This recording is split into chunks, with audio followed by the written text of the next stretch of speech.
Hi guys, welcome to the Lightning Cast. Andy's at a distance. I'm at a distance out of sheer terror. And it's not from me this time. It's from LG. I apologize for nothing. I have no regrets. 2 letters, 1 man. No regrets. Thank you, Mike. We are joined. This is the official podcast for Lightning Comics and Games. Oh, we're really starting? Yeah? Really starting. I know. I'm just playing. We are also joined by your host, LG, LG, no regrets. Michael. How's it going? He regrets. Webs up! We're returning for a special return engagement, Damien. Returning back. Considering the 4 syllables he spoke last time. So, Andy, would you sit down already? I'm not till I get the all clear. It's It's refreshing. fine. Don't ask Are you me, sure? I'm a It's parent. fine. I can Should be block good. off my Come back. olfactories. Okay. So as he I'm as he said, he really creeps up. He's got that untrusting eye on He LG. fell for my trap.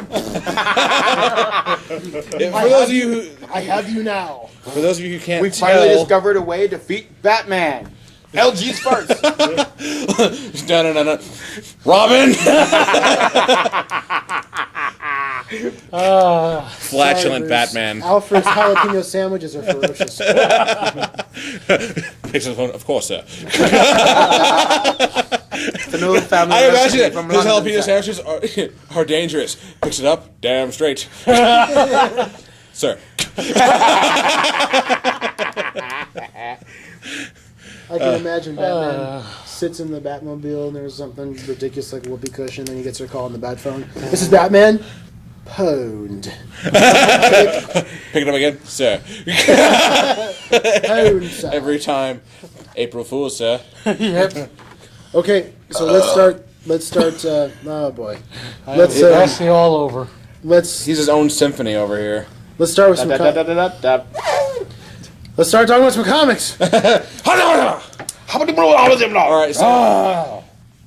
Wow. Everyone was making noise. I just wanted to be popular. Since I'm handling the most volatile piece of paper here, Volatile, I'll start it out. You're a better man than me. Reptile. Shush. Just making Quiet. Tensile. Alright, so what I decided to review and stomach was Justice League number 10. Oh, my soul! It's $3.99 that I'll never get back. Wait, I didn't buy it. You didn't buy it, liar. Story basically focuses around chapter 2 in the villain's journey. Stop. I don't know what to do. I will. Okay, please stop it. He will sit on your head and Don't tell me what to do. We I will was now. making a suggestion. I wasn't telling you. There is no please in LG's dictionary. There will be soon. His dictionary is like a veritable Wikipedia. You can edit it all you like. But yeah, it's part 2 of the villain's journey, Belly of the Beast, what they call it. Oh, that's really interesting. It's not. It's really not. Belly. They keep focusing on this new villain, which I've already forgot his name. That's how much of an impression I have. Is he dying too? I'm pretty certain he is. I just remember All the Justice League knows is that this guy has been gathering information about the Justice League from every notable source that they can. Wikipedia, Justice League. Yeah, basically. How Is to that the break Phantasm? the fourth wall. I don't know. It could be. Let me see. Batman in the mask of... what was... That's not the Phantasm. Whatever that... I'll remember his No, name. turn back a page. You see the hood, like, right there, almost from afar. Let me it looks see. like it. We're just missing the axe hand. Oh, there is kind of a similarity. Oh. LG doesn't point out these things without cause. So, Or yeah, reason. the guy's last Or name, I guess, lesbians. is Graves or whatnot. Yeah, I find myself very, very unable to finish the entire story because it leads into a point where, oh no, the Justice League's in peril. He keeps using these memories of their past and, sucking them dry of something. I don't know. But I don't know. And Justice League obviously can't hold up to it, so they're all stuck in these past memories of theirs, and I really just cannot, for the life of me, get any interest in it. I guess everyone's expecting a nice change of pace by at least issue 10 of a series, and it was the wrong change of pace, in my opinion. Assuming the book, Justice League had some momentum early on. Yeah, exactly. Those first couple And issues were great. And it went But downhill. the thing about it is, once you get the Justice League together, all they have left, there's really nothing else you can do with them. They're together, they fight villains. I mean, that's why I've never liked the idea of there being a comic book, just a Justice League comic book. Because It works. It works as long as there is a notable enemy, or someone that you can really love to hate, and you want to see get beaten down. Joel Schumacher. Yes, and if they made him the enemy, I'd be reading this up and Oh down. my god! It's like, hit him again, hit him harder, he deserves it. Yeah, and Kick his eyes. to follow up, they bring in Shazam, like the side story. Captain Marvel. Yes, Captain Marvel. Shazam! And it's called Shazam. The story's Yeah, that's exactly my point. You overcorrecting zealous prude. Anyway, Shazam, bitch. and what? Nothing. Yeah. He said it. Billy Batson. I still wish Justin Bieber was dead. I say it 3 times in hopes that it'll go away. So if I say Justin When Bieber 3 times, will it when go has away? Billy Batson? When did they change him to this prick? That's the table. With the New 52. Yeah, New I hope 52. so. They The original Billy Batson character was really. I mean, I really liked Billy Batson's well, yeah, character. because he was a Boy Scout. I mean, think about it. He was this, He was really smart. He was like this cool young kid who was like, he hosted a radio show and he was like just really. He was He was just an awesome little he was kid. just fiction. Yeah, I get it. Yeah, I mean, if there's anything that's notable, I mean, there is a cool showing of the Black Adam at the end of this one, Let me but see. Oh, that is kind of neat. yeah, and that's the only notable part about this. Literally, I started reading, and as soon as Billy Batson opens his speech bubble, I'm done. I read the first letter, I'm like, Activate ugh. speech bubble. And I'll give Justice League a 1.5 unneeded husks out of 5. Explain.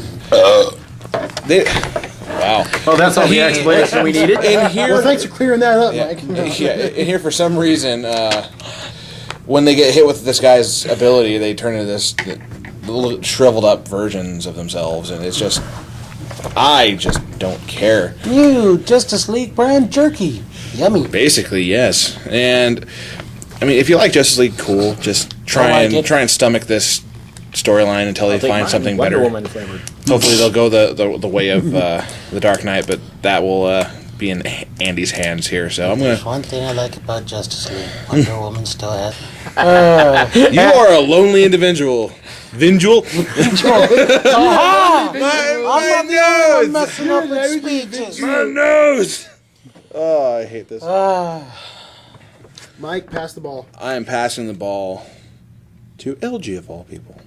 Ah, crap. Of all people. There's the bus. There's LG. Actually, it's kind of more of a longer. then. You gotta have some clearance out of that, you know. Takes a while to get over you. Takes a buttload of bus to make me constipated. Why would you want a anyways. buttload of bus in the first place? I don't know. Okay, let's talk about your comic books right now. So, okay, LG read, what was it? The fun A with Dick and versus Jane. X, Uncanny X-Men, which is very interesting to say the least. We go to Mr. Sinister Wonderland. Apparently, it's this nice little place underground where there are a lot of people, all of them sinister. Mr. Sinister, that is. Oh, okay. However, you got like one Sinister clone that is like, yeah, I don't like the leader. I don't like Mr. Sinister. He's doing all these things to try and take down the original Sinister. Blah, blah, blah. Some dialogue, some Every single LG review devolves into there's fighting, more there's dialogue. there's fighting. Ooh, lesbians fighting. Yeah. Dialogue. Secret locations. Mystery Island. And you were the one that was like, I hope we don't have a secret location joke. I know. And I was trying to be nice, and then you're I'm like, going to do it on my own terms, okay? oh, we don't know what's going on. If I'm going to die, I'm going to die my own way. Wait, what? Okay. So, On the anyways, couch. this one Mr. Sinister wants to take down the original Mr. Sinister. He acts as a reporter, doing a whole article. The Sinister, day in the Lois life of Sinister. Mr. Sinister. By Mr. Sinister. Memoirs of a Mr. Sinister. Sure, why not? If anybody says that name one more time, Mr. Sinister. I'm gonna Okay, pistol whip so the next anyways. guy. Who's that character in the Marvel? Mr. Sinister? Oh! Okay, so how does this sound? So we don't say Sinister a lot. Even though I really like saying evil, Sinister. bad guy. We'll just call this one dude an S clone.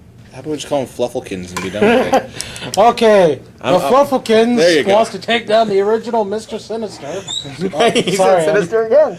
I said. Well, that's part of the plot point. You have to distinguish the two of them. Okay, so I guess to the point where there's one Sinister who's acting as a reporter for the original Mr. Sinister. So Flufflekins is a reporter for Mr. Sinister. Got it. Okay. He gets to a point where he's like, "I've got you now." Pulls out a camera. Is like, I am want to Flufflekins. I want to take a picture of you, sir. It turns out this camera was a teleportation device. Transports the original Mr. Sinister to his basement, where he's like, You will play D&D forever. "Why not?" now roll the dice. Yeah. But It rolls for crit again, or it gets the lotion. Just when this, I know it's the hose again, but still. okay, now how it works is I just don't apparently want if the original I hope not. if the original Sinister dies, he gets pretty much reincarnated into another clone or something. Another Flufflekins. So it's like the Avatar state almost. So anyways, the clone thinks he has the original, and apparently the only way to distinguish from the original and all the other clones is the red diamond in the middle of his forehead. So it's like, I have the original. All of a sudden, the diamond falls off. It's like, sorry, I'm not the original. All of a sudden, I found this in a Cracker Jack box. Yeah. all of a sudden, here Where's comes my blue diamond? here comes the real Mr. Sinister, blah, blah, blah. They arrest him. They sick the hounds on him. The hounds eat him. No, Flufflekins! Flufflekins! Let's see. And the other clone, Dewdrop. Yeah, sure, why not? Yeah, you heard it. This one's other cabbage. This one's the G.I. G.I. Junior. And then you got Mr. Sinister doing this whole spiel about rebels. Rebels are the system testing itself. If the system cannot withstand it, blah, blah, blah, there is a need of much change. And then it gets a little interesting because this is A versus X. We're still in the storyline of the whole Phoenix Force, blah, blah, blah. Crap happens. Mr. Sinister thinks that the Phoenix Force 5 or whatever the hell they're called, Phoenix 5. yeah, are going to attack him. Led by douchebag Cyclops. And Sinister is like, "Don't worry, I'm prepared." Because once, Oh, I'm sorry, Nightwing Jr. Can I get on with this? If No, you no, wish. can you? Okay, so Kung Fu Panda Sinister and is Phoenix anticipating an attack by the Phoenix 5, whatever the hell those guys are called. And he's like Skadoosh. going over this little battle plan with one of his clones. He's like, "Don't worry. Once they attack here, they'll just go through all the marauders. Then when they get to my castle, they'll find a few surprises." Apparently he has like Go a find the zoo. secret location. Apparently he has a zoo filled with all clones of the X-Men. You got a cage full of Remy LeBeaus, a cage full of Scott Summers. Oh, Vis- plot devices. Got it. visors and everything. You got a cage with Creed, which that's Sabretooth, right? Yeah. Doesn't even show anything, just shows like a bunch of caves in the background and a bunch of bones lying around. And then Mr. Sinister is like, they'll find that and it'll soften them up. But once they get even deeper into the castle, they'll find the real surprise. Go deeper And into that the secret he has an army of clone Jean Greys. Because he has a plan to take the Phoenix Force from the Phoenix 5 or whatever the Well, hell he's they're gonna called. piss someone off. See, looky. He's gonna have Junior. He's gonna piss off Nightwing Jr. And then, blah, blah, blah. So next issue. I would give this, it was really interesting to say the least. I would dare say it's a 3.5 to 4 Fluffalkins. Really? You didn't seem like you were that interested in it when you were reviewing it. Well, okay, reading it was awesome. Reviewing it is another story. Fluffalkins. Yes. Give it a 3 out of 5. Fluffalkins. Fluffalkins is. And yeah, that was A versus X Uncanny X-Men. We'll pass the Ending. ball to somebody. I still got one more to review. Yeah. Oh. It's The Amazing Spider-Man. Number what? I have no idea. 688. That one. The number listed right here under the Marvel symbol Logo. and emblem thingy. Me don't care. Up yours. LG Smash. The listeners might care. Okay, Fluffalkins. Good for them. So, okay, we start off this issue with Spider-Man fighting the lizard. Yeah. There's a lot of because that's how the lizard is talking. Why, you worthless humans. That's how his dialogue Are is you thinking written. what I'm thinking? Cobra. Cobra. I learned 7 I knew this was strawberry coming. shakes Uh, and the secret to his supplies. so anyways, I'm just gonna jump. bacon cheeseburgers. I'm just gonna jump ahead here, skip a few useless scenes, and it goes to a point where There's never a Officer- useless scene in a Spider-Man book. Yeah, whatever. There's useless scenes. Find me. So, anyways, skipping ahead. You're totally right. I'm not disagreeing with you. There's some useless. What's the name of, or not? What's her name? A character I never heard of, Carly or whatever. Oh, is that Spike's his girlfriend? Yeah. his last ex-girlfriend? Yep. He's a forensic detective. Who apparently has a support group with Mary Jane. I love the quotes. Support group. Just what kind of support group are you? That's Ex-girlfriends none of your business. Spider-Man support group. Mutual. Let's get together Okay. and make fun of Peter Parker group. Yeah. Well, Carly contacts We know. Peter, aka Spider-Man, aka You just I had don't to tell care. everybody, didn't you? And Carly tells Spider-Man that someone has robbed a grave. We fast forward to see that the grave was that of William Connors. William Connors. Yep. I'm doing the whole yeah. Sorry, we read it a lot. So William Connors, Doc Connors' son, Yes. or the lizard's son, whichever. Same. And it turns out the person who robbed his grave was Morbius, the vampire. Maybe it's the living vampire. Yes. Don't yes. Contradiction. Exactly. Walking Dead. I need more Spider-Man. plasma. Well, come on down to CSL Plasma. Yeah. Well, Spider-Man gets in a rage, attacks Morbius. Morbius goes, "No, wait! I had a very good explanation for this. We can cure the lizard." So then, fast forward back to Spider-Man fighting the lizard. You get Spider-Man driving a harpoon deep into the lizard. Then you get Morbius appearing to help save Spider-Man, driving another harpoon into the lizard. They shock him, and apparently Shocking. it dissolves these harpoons, which releases the cure, and the lizard reverts back to Doc Connors. But it ends with Doc Connors having an inner monologue saying, "Stupid fools. Doc Connors is dead. The lizard is all that's left." So how come? Stupid fools. Why does almost like every Spider-Man villain have the dual personality crap going on? I don't know. I found this to be like very Venom-esque. It's like, there is no Connors, only lizard. There is no. Ghostbusters 2. Did Dr. Connors at least grow his arm back? No, Oh. he still has the stump. That sucks. I would give this a 3.5. I'm a South. 3.5, Dumps. and that's it. Intriguing. And I pass the ball to. I don't know, why do we always save you for last, Andy? He wants to feel important. Find me. I'll just go play Mario. Sorry, but your princess isn't in this castle. It's like, am I the only person that looked at Mario like, why didn't you just beat his ass until he tells you where the princess actually is? The princess Then he'd in be the other going all castle. Batman, Oh, really? there'd be Which a one? I can just go right there. Yeah. He is an Italian plumber. I mean, he goes around beating up people, taking money. I mean, he's the perfect A mobster. clear hatred of animals and Yeah. plants. Torching other people's property. Yeah. Who gets to ride a gigantic dinosaur? Well, not Not gigantic, gigantic, but Who gets to ride a dinosaur that apparently eats and spits fire. out fire? depends on what shell you take. It Anyway. even eats fire. We remember this. Yes, I do. So, Andy, Oh, yeah. Who the hell is Andy? there is no Andy, only two.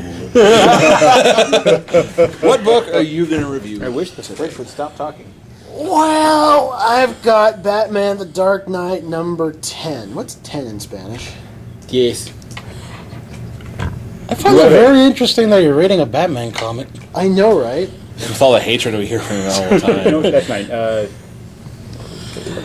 Diaz, Is it? it's Diaz. Yeah, yes. Nintendo DS? Diaz de Uno. Oh, and the puns begin. That's right. I did I not see that coming. I am. And I'm going to kill Ace and Andy. Why? I just... I'm going to stop this right now. Please review. I was talking about Dark Knight number 10 today. What did you say before? You stop doing that! Fine. And that! Stop doing all of that! Silenced him. Holy what now? Holy. She's He said it. He said it. Oh, we've said it before. Way to go, Elge. And you've let it go? Actually, that's because of the editing program, but okay. Okay. You even let bitch slide once or twice? Bitch is fine, actually. Okay then, bitch, a female bitch, dog. bitch, bitch. Bitch. Yeah. So what were we doing again? 2 A's, still not as broad as a battery. I get it! Last time I checked, double A is a pretty small battery. Suck on your puns. Anyways, move along. You heard that? So that moment where you gotta look at LG. I'm sorry. Okay, so there was a book you were going to review before there was shooting of bats and Yeah. Sucking of battery puns. puns. I'm oh yeah. We gotta arrest these guys for assault and They're battery. No! batteries. No! Later we can watch Battlestar Galactica. I want to beat you with this tea over here. I can't feel my soul. You have a soul? I know, right? Since when? So yes, review book now. Damn Okay. it. Batman the Dark Knight number 10. This is the first. Sorry. That one was not controlled. It's like a forest fire. Okay. We have lost control of the situation. This is the first issue written by the series' new writer, Greg Hurwitz, who you may or more likely do not know Like me. from his series Penguin Pride and Prejudice. While it was very well received critically, nobody bought it because it's the Penguin. So, Point I taken. held that in. this issue focuses on the Scarecrow with one of the craziest covers I've ever seen. It's Batman with glowing yellow eyes, and his lips have been stitched together by thread, and he's bleeding profusely from his wounds. Yeah. Okay.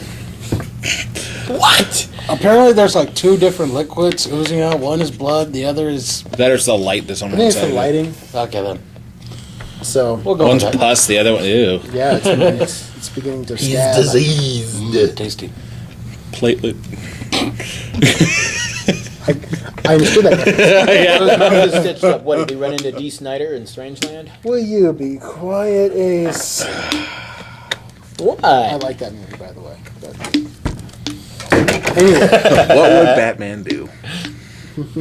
don't get me started. So anyway, 300 batarangs to the back later. the book begins with a gentleman who I presume to be Jonathan Crane, humming to himself joyfully as he sews his mouth together, his lips together with the thread. He's going, there's blood gushing from his mouth. He walks downstairs to see this little girl alone in the cellar, and she's like, Why are you're scaring me? Please stop. Who are you? And he says, I'm the boogeyman, the fanged thing under your bed, the worst of what's inside you, and I'm going to teach you about fear. Justin Bieber. He pulls out a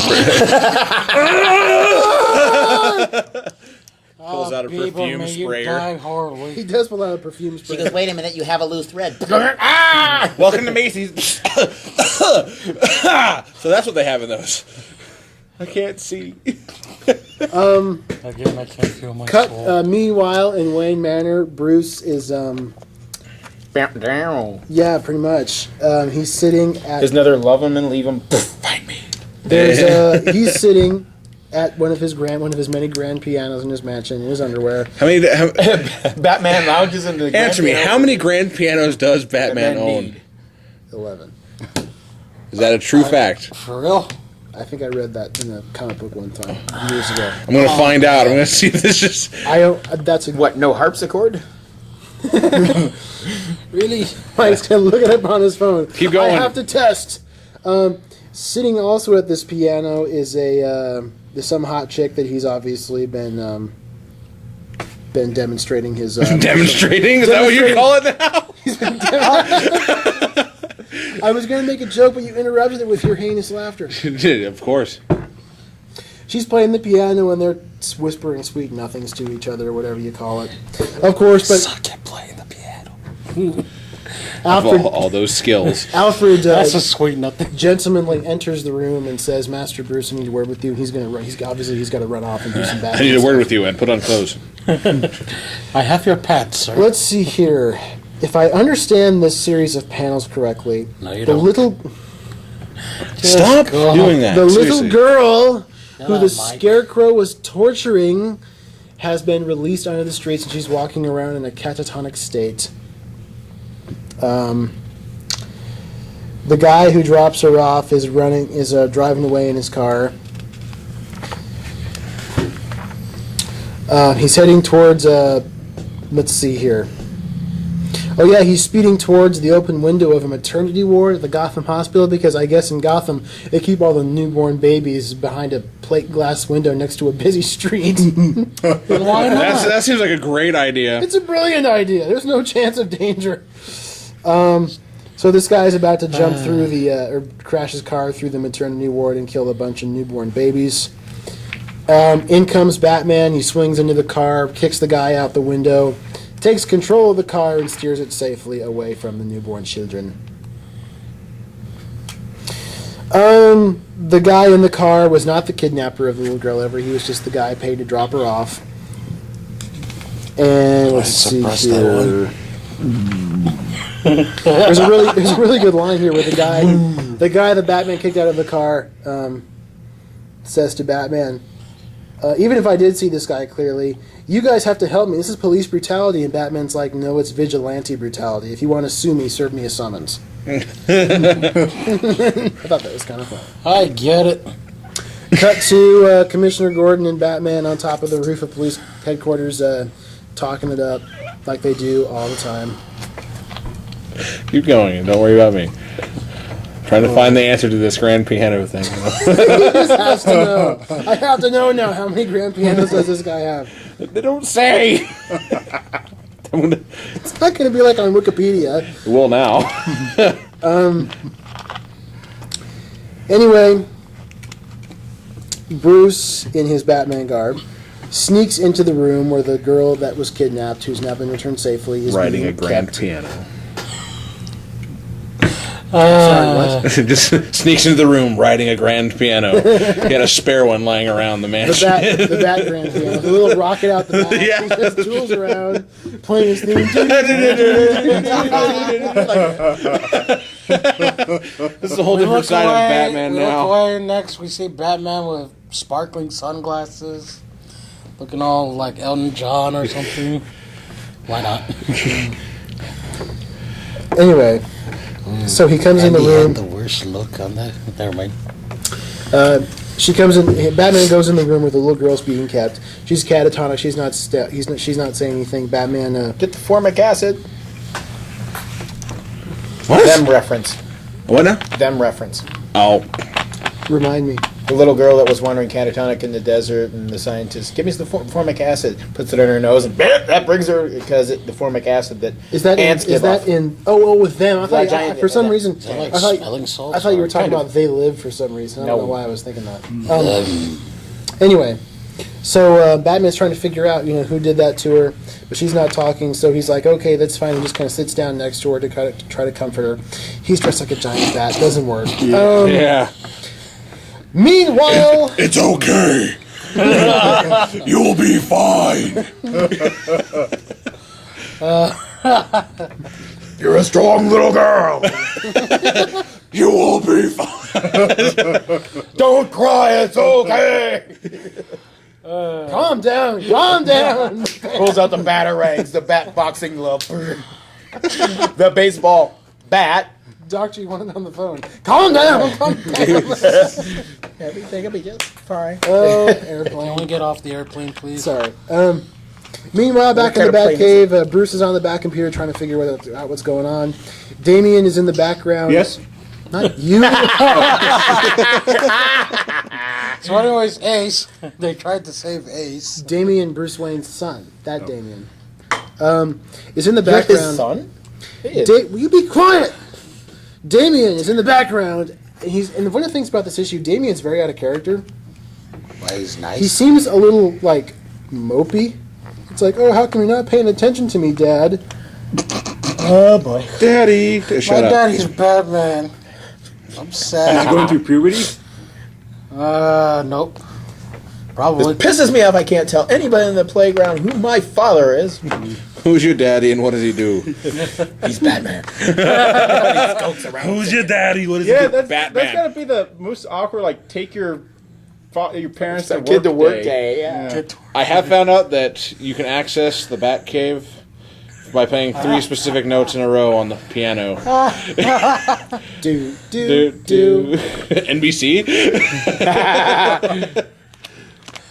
We've gone from the peacock to the bat. And apparently the maintenance fee at Wayne Manor per month is $31,000. So I'm learning all sorts of random Man, don't need Alfred to must know. make a killing paycheck wise.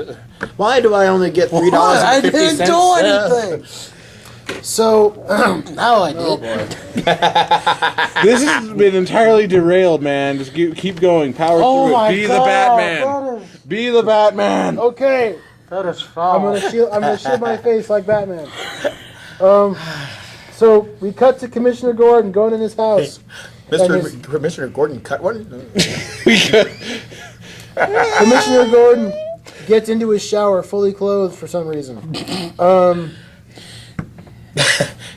As he turns the knob, expecting some refreshing bathing water, he gets hit by scarecrow gas coming out of the Nozzle. the nozzle, whatever you want to call that thing. Showerhead. Showerhead, that's it. He starts hallucinating madly. He sees his children accusing him of being a bad dad because his daughter was shot and his son grew up to be a psychopathic murderer. Not in the So- new 52, she wasn't. Yeah, she was. Why not? In the New 52, she was Batgirl, then she was shot by the Joker, and then she became Batgirl again. Yeah, with the magical bullet that didn't happen. I have no idea, dude. I don't care. I prefer to just pretend that Batgirl, the comic book, doesn't exist right now. Anyway, as he's hallucinating madly, he's just losing it. Cut back to the aforementioned hot chick, sitting in her apartment playing on the piano in her apartment, not Bruce What the hell Wayne's. is up with all these pianos? God damn. She's a piano player. I don't care. That's no excuse.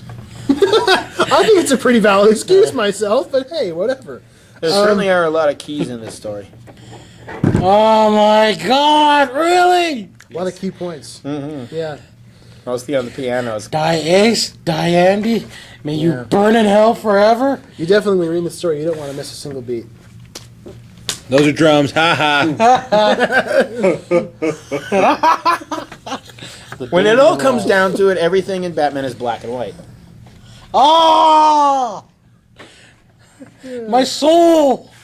I really burning! I love the end of the story. It really struck. Does it a have chord. 88 pages? No, but the end of the story, the end of the story really struck a chord with me.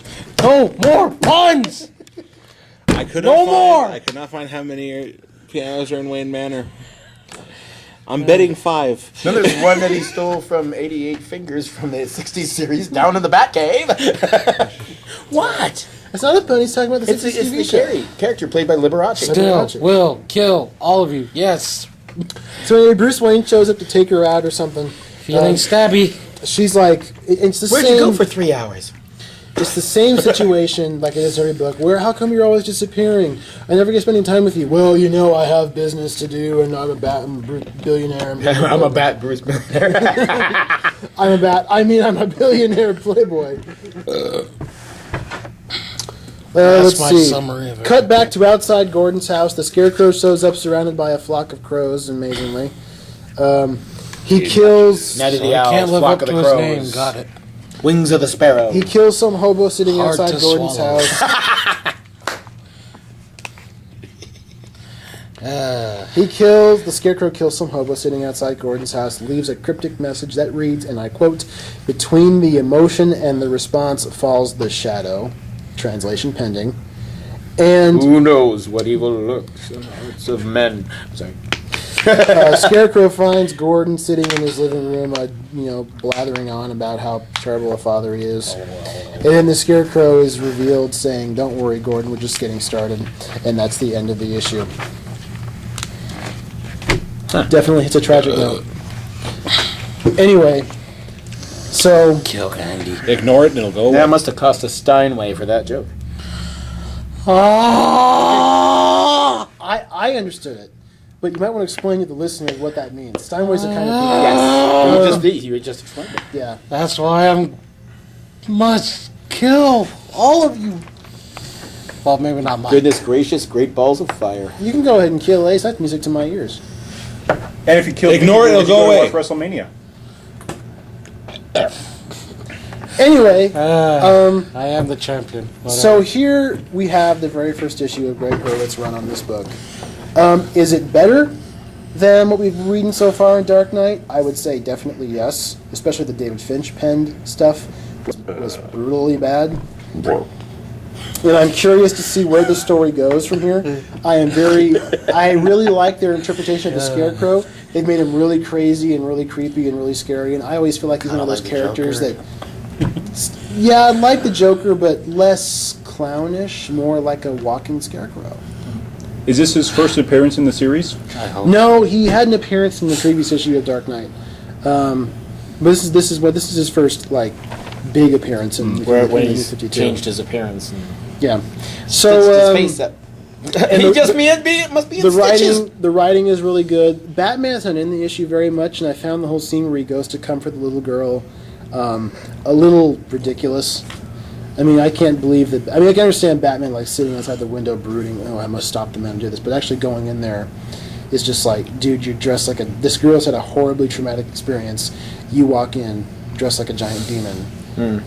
Not how I would have done it. Similar to the way Mary Jane freaked out when Spider-Man still had the black and white suit after her first encounter with Venom. It's like, get rid of the damn suit! That thing came into the house, get rid of the suit. But overall, I liked it. I certainly liked it more than the previous stuff in this series. I feel like the series has a lot of potential. I'm curious to see where it goes from here. I will rate it 3 out of 5 piano-based puns. Good. Wow, that was a good key to your success. Thank you. I want to stab so much. You take the high notes and I'll take the low notes. Stab And we'll be playing a Stab duet before them. See, I've become immune to this. I really couldn't do a crap less. Mike has put in his Stab. pun filter. Every It's time it working gets all really full, well, actually. He takes it out, shakes it out, empties out, puts it back in. Heck, I'm set. It's working very well. This is why My I pun- need you on the show, because it was just me and Ace. We'd have a million hits. The show would just devolve into us trying to Pun each other. Yeah. So, Suck on your Ace. Yo! Hey, don't I get to choose who I pass the ball to? There- vine. Hell no. well, if you want to, you got 2 options left. Oh my god, now I feel bad because I took one guy. The other guy's gonna be all mad. So I was going to be nice and take the hit for you, but no, you had to be all mean. Yeah, I have my It's all rights. brooding and dark and like this big furry mammal that flies. Piano. Yeah. So You can't have a piano without taking a pee. Who's got more books? Who has more titles? Ace does. Ace. Why don't you do? And especially because today's a very important day. Yes, the day This is- before. This is the last podcast. The day before my midnight release golden ticket. Wah. That's right. Tomorrow night at midnight. My God. No, the golden ticket. I got a golden ticket. I'm gonna be running along to the theater. Da, da, da, da, da, da. Dun, dun, dun, dun, dun. Are you gonna come to work tomorrow in your costume? No. What? No. I'm gonna. He's got that served up for later. Yes, I have everything. But speaking of that suit and that film, my first book this week is Spider-Man #2, the cross-dimensional rift between the Peter Parker we know and Miles Morales, the Spider-Man of the Ultimate Universe. Dun, dun, dun. The rift, of course, was found by Mysterio, and he's all pissy ass. It's like, no, why? Every time I try to do something, Spider-Man has a way of destroying it, but not this time. I know he's dead in the other universe. I'm going to kill the other one from this universe. So he sends a Mysterio avatar. Yes, all comics now are doing the whole avatar thing. They did it with Flash Thompson after he lost his legs, and Venom. Look, I've got legs now. So we're talking about the James Cameron blue Smurf. Yeah. Yes, the blue Yeah, Smurf cats. And so because he doesn't want to make the journey himself, so he sends his avatar through the warp. And With Morgan Freeman.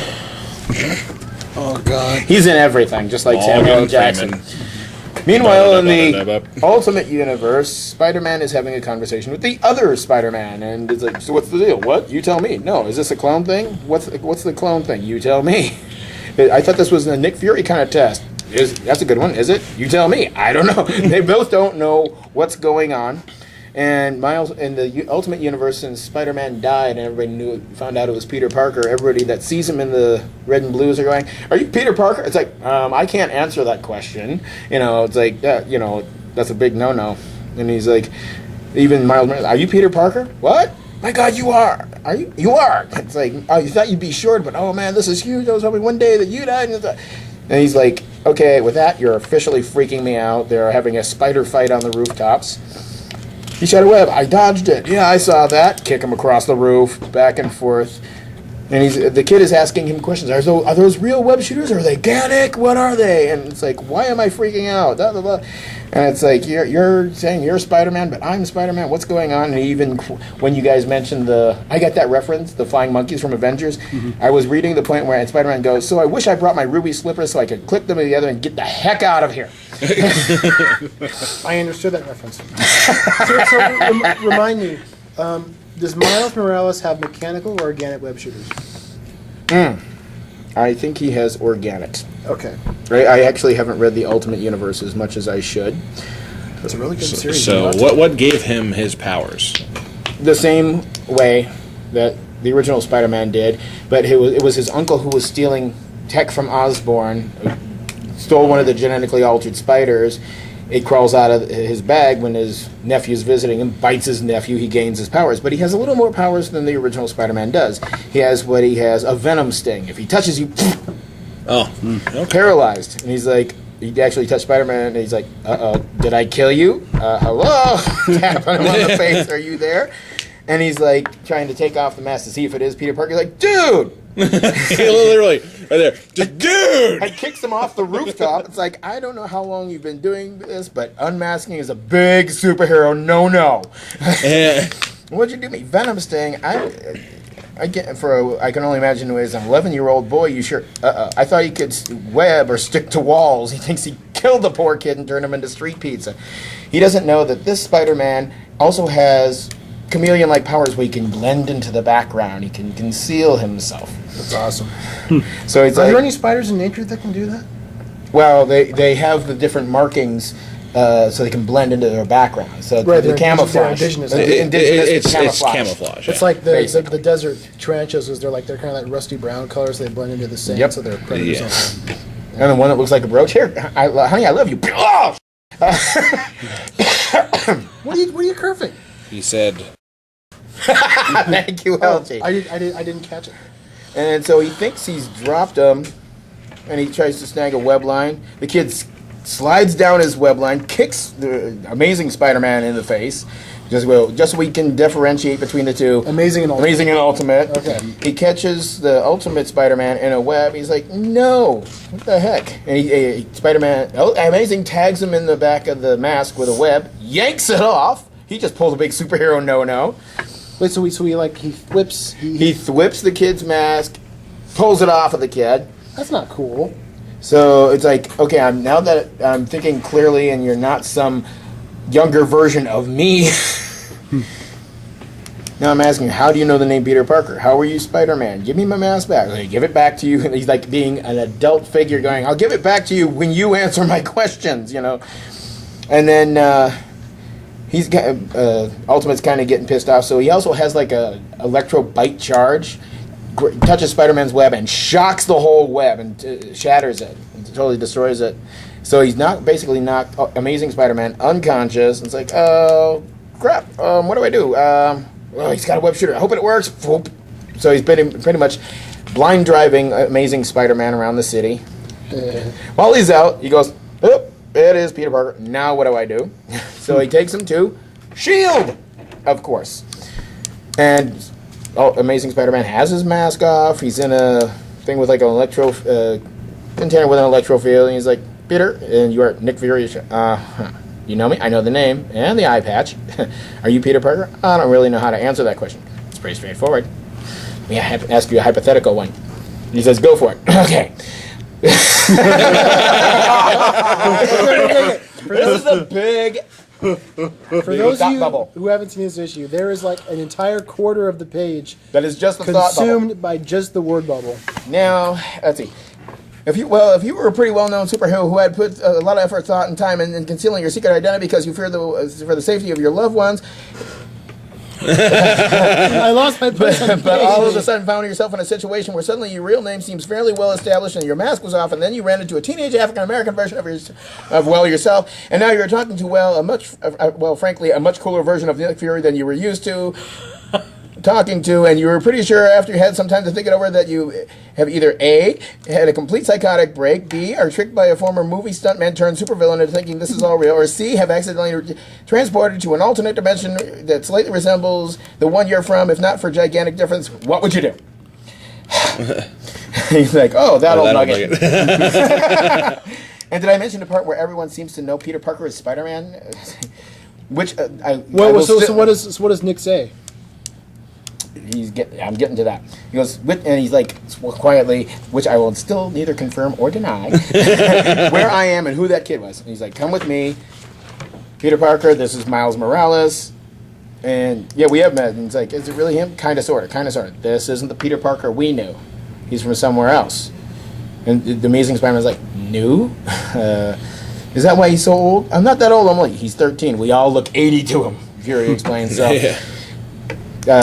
He tells the Amazing Spider-Man, no, Miles is the Peter Parker expert. He knows everything you need to know, and I'm going to go with my gut on this one. So Fury tells Miles to tell him everything. And even Nick Fury's like, Peter Parker's here. So you're Spider-Man. Yeah, if that's okay. Not Spider-Boy. Sorry about the dust-up and unmasking. That was not cool of me. Yeah, okay, we get it. You know, the big no-no.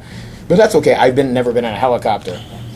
So, kid, tell me, is Peter Parker dead? And before he can get out the words, the copter is shot down. We grab the pilot, and they're come down to the Mysterio Avatar. The universe giving me 2 Spider-Men to kill for the price of one. Well, all right. And that's where this one ends. That's cool. I like that. I enjoyed that issue. The story's coming along really well, so I will give that 5 out of 5. When 2 Spider-Men shall meet. It's a pretty genius concept. Yeah. I mean, you take and I'm really an icon from the regular universe, put him in the Ultimate universe, where his version of him has died. I'm a really big fan of Miles Morales Spider-Man. I mean, not just the book itself, but just his character. I love that Ultimate Spider-Man costume. It's so much better than the original. Just in my opinion, I just like the black. But both from the person and the outfit. Yeah. So it's a pretty cool storyline. I should go back and read number 1 and then read that one. Yeah, I gotta really get caught up in all the Ultimate Spider-Mans that I haven't read. Now, Ace, may I ask you a quick question? Mm-hmm. Is there really a Webipedia? Not that I'm aware of, but now I have to go home and check that out. There should be. Wikipedia. There's Everything you wanted to know about Spider-Man, and then some. Star Wars has Wikipedia. Oh God. Does Spider-Man. Batman has Wikipedia? has WikiBat or BatWiki. Oh my God, it does. Yeah, BatWiki. Oh. It's one of the best Suck my wiki. wiki. Great. Now wikis I out have to there. check if there's a Wikipedia. Wikipedia. That's cool. So then the other book I read, they've released a reprint of Amazing Fantasy 15, the original origin of Spider-Man, and it also has the issue number 1 of Amazing in there. So I just decided to read it, go back to the classics, the ones that started it all. Now this is not just a straight up reprint. This is actually sort of like a remake. Well, they kind of upgraded the artwork a little bit and Who flourished drew the it? cover. The new artwork is by is by nobody. They haven't listed they haven't listed an artist. anybody as the artist, but Huh? because Because I know the original artist was on the very first issue was John Romita. Yeah. Wasn't it? And then on Amazing so Spider-Man these are number these 1. are John Romita reprints, Right. but it's It's obviously I would be more inclined to think that it's the original artwork that's just been recolored. yeah, it does look like it. It's been like more yellowish tones in the lighting effects. Yeah, it's and got like digital more coloring, bluer fading, that when kind it's of thing. dark. The modern coloring effects. But of course, the Amazing Fantasy 15 was the origin that we all know and love, where he tries to become a professional on TV, but yet his uncle gets killed, and he tracks him down to the warehouse. Then Amazing Spider-Man number 1, where Jameson just comes out as an all-points bulletin. He's a menace. Let's destroy him. Let's get rid of him. And it's like we should not have people like him running around taking the spotlight away from real heroes like my son, John Jameson. Yes, self-promoting jackass. Jameson is. So he gets the whole city turned against Spider-Man, so he can't go out and perform and make money so he can help his struggling aunt after his uncle's death. Then there's the whole space launch with John Jameson, where it gets messed up by none other than the Chameleon, we find out. So Chameleon was the first villain. Yes. Chameleon was the first and the stupidest weapon. Well, I mean, this is the way they handled it early on with the Chameleon. He had a vest of many disguises, multiple pockets, so he can go, okay, I need the policeman's disguise and this disguise. So it's over not here. like now where it's just like a device that allows him to look like a Yeah, instantly. I think in the last incarnation of the Chameleon I read, he doesn't even actually wear a disguise or have a digital imager. It's actually something in his chemical makeup where he can. So it's like focus on Clay, he's somebody- basically like a new Clayface. Yes, Yeah. Okay. With minus the whole blobbing. yes, Problem. without the blobbing problem. Yes, he keeps everything intact and upscale. The blobbing. So Spider-Man darling, you have a saves John blobbing problem. We Jameson gotta from the fix you failing up. shuttle, and Gotta fix the shovel. yes, fix the shovel. Oh, where's the spade? Just make one out of web. That's how stuff works. But, after he saves his son, Jameson goes on a rant that he's involved in espionage. He's the one that damaged the rocket just so he can get the fame and glory and take away the spotlight from my son, who's the real hero. Okay. Little do you know, on one of your missions later on, your son becomes Man-Wolf. But anyway, and then they threw in the extra part where Spider-Man pretty much goes through all the defenses of Fantastic Four's Freedom 4 Plaza, the only one to do it, and he tries to get a job with the Fantastic Four, but they're not they're not-for-profit organization. They keep enough money to pay their expenses. The rest goes into scientific research, so we can build bigger and better weapons to destroy supervillains. Yeah, let's create the atom bomb in our lab. Okay.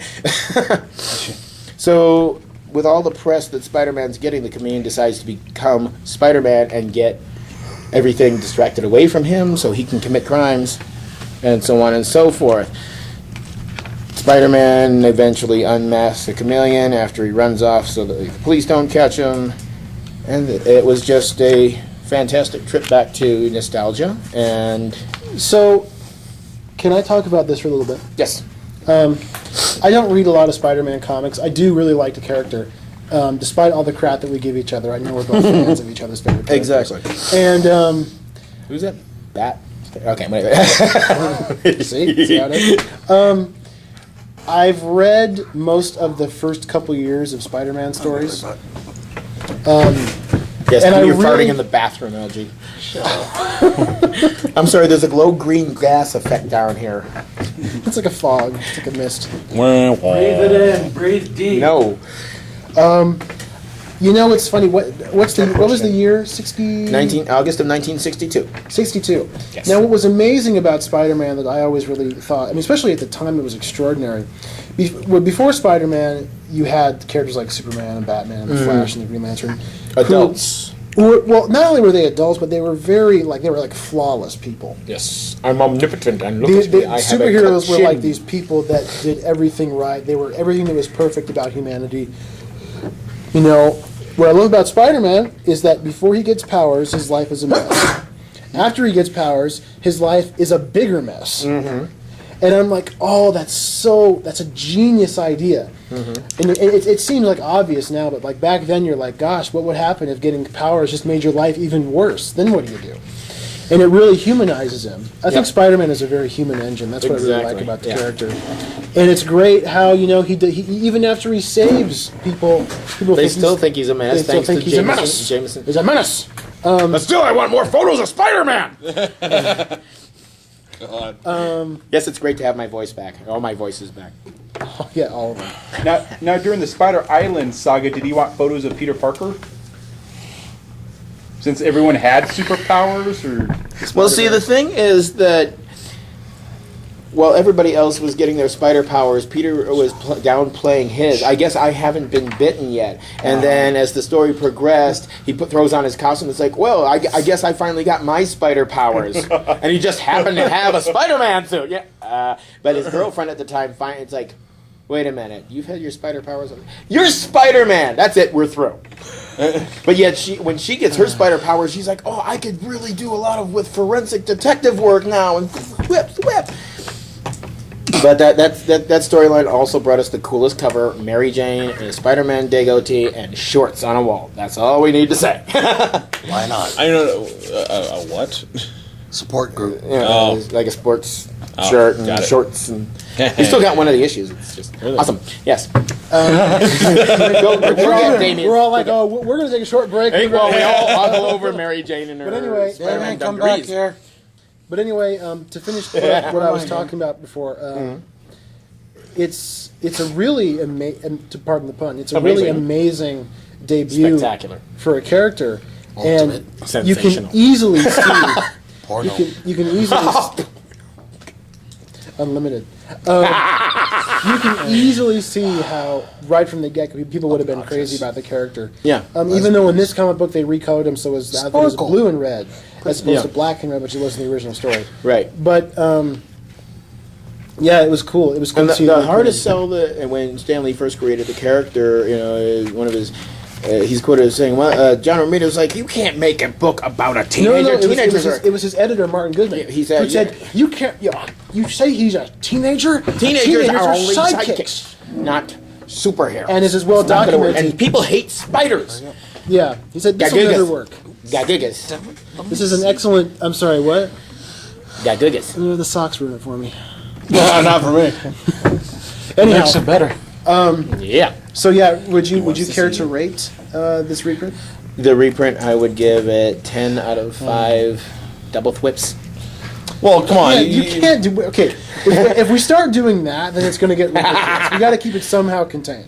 I can understand though. For him, it's his fandom. It's Yes. his. Yeah, it's what it's- he does. that I was can what let we that did. slide. I'm like, dude, all right, whatever. And what was also cool was Spider-Man. It's flashbacks to when it began. I mean, I was born 3 years after this issue came out.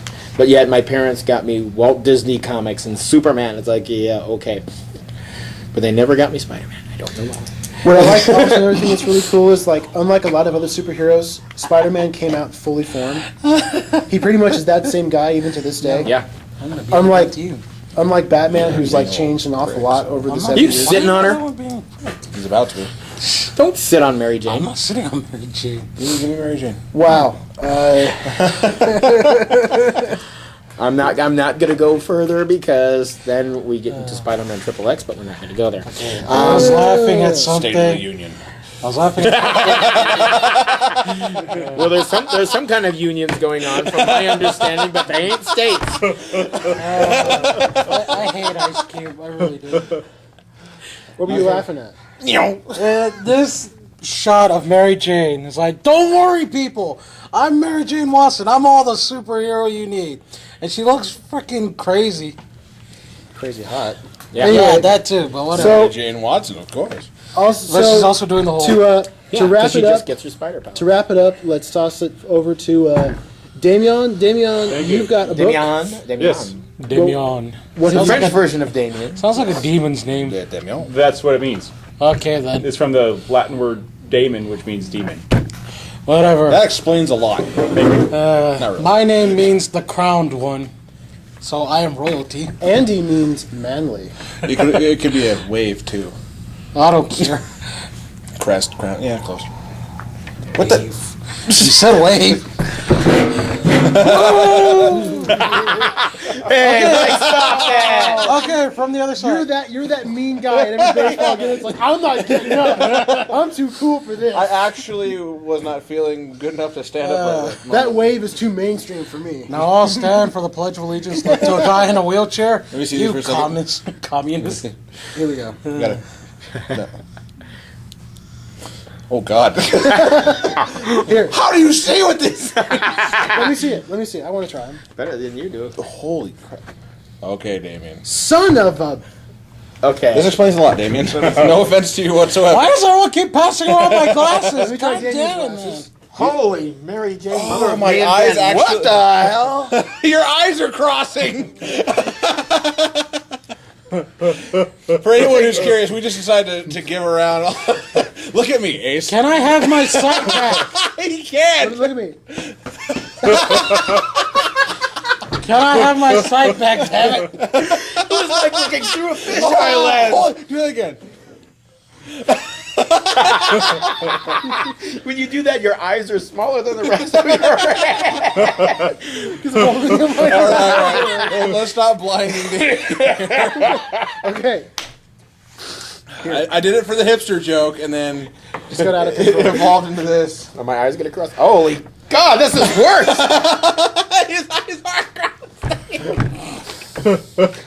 Jerry Lewis. Hello, lady! Hello!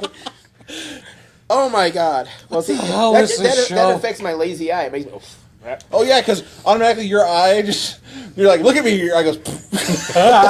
It's like in The Jerk, the opti-grab. Your eyes are drawn to it. It's like, what the hell?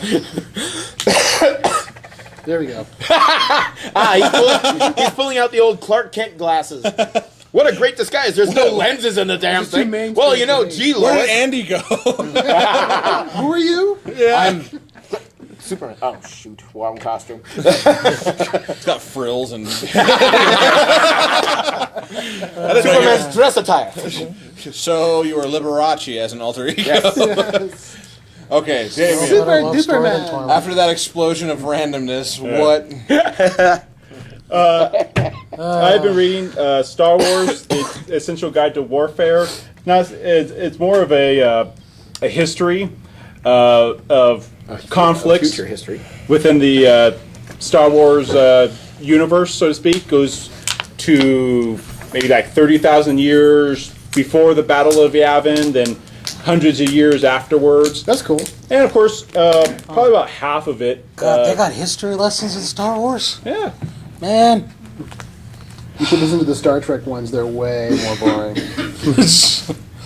Of course, about half the book, takes up information you see in the prequels and the original trilogy. Then the last part takes up the legacy era with I forgot his name. I think it's like it's Luke Skywalker's grandson. Jaden? No, it is Ben? Jehovah. Eugene. Jabba. Bruce Wayne. Peter Parker. Cole Skywalker. K-O-L. Cole Skywalker. Oh, okay. His grandson. So Lame name. Oh. He's the diamond in the rough Jedi. But there are also They were going to call me cool, but there wasn't enough time. yeah. There was a glitch in the programming. Yeah. Couldn't hit O It was, twice. it was one of those automatic spell tests. Yeah. Hey, Damien, Yes. go on. Anyway, it's in addition to recaps of battles, there's little information on ships and technology, important characters within those conflicts. So it's a great book to read if you just like to learn a little bit more about the history within the Star Wars universe. Otherwise, it's just full of Sith. I want to do a pun myself, damn it. Just rearrange the letters, you'll get the idea. I think I just You know my what? pants. You want to hear a funny story? No. Always. No. No. No. I do. Andy, please. Why are you being a jackass to me? God. You started it. When I What was, did I start? Girls, behave yourself. You farted a couple of times and already people are Like I your said, you worst started enemies. it. No, he farted a it. couple of times. That said, I've been holding this one in. I got nothing. I got that. And then all we go. He goes back. When I was when I was in I'm an high school, earthbender. when I was I'm an From airbender to earthbender. What do you think happened?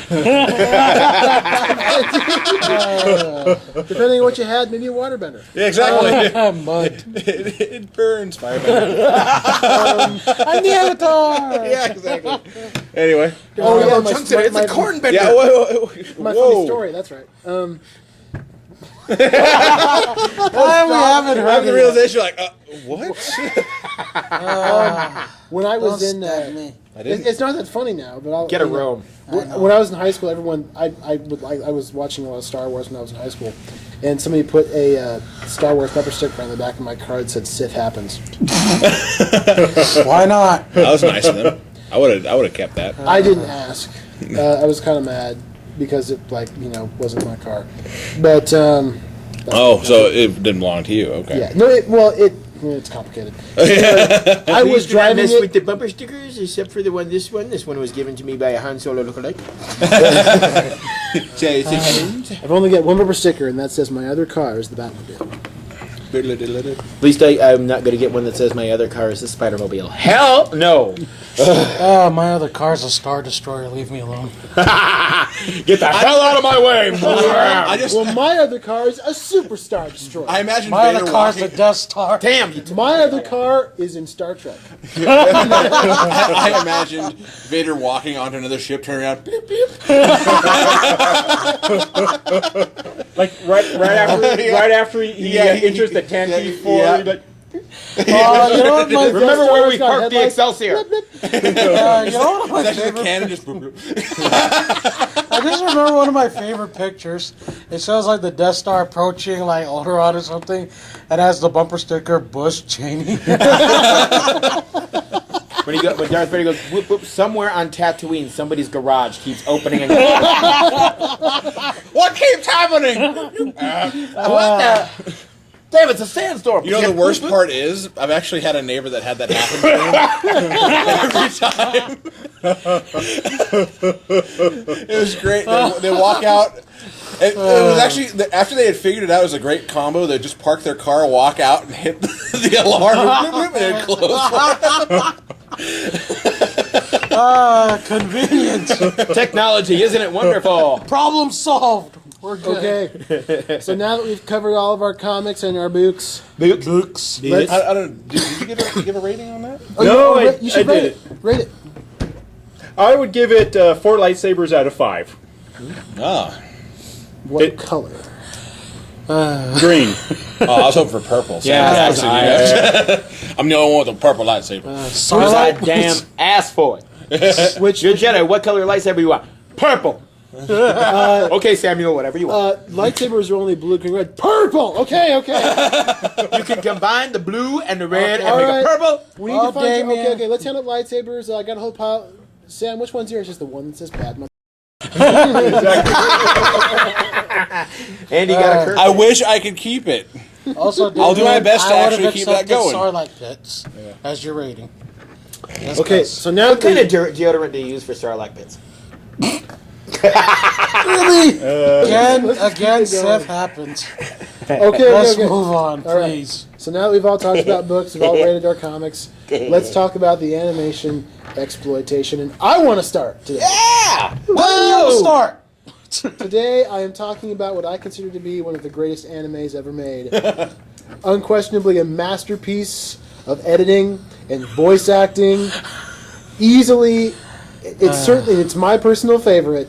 Dragon Ball Z Abridged. Yeah. Hell yeah! Now listen. Kill it like the rest. Oh, there you are, Andy. And for a while, it was Clark Kent. Look at me.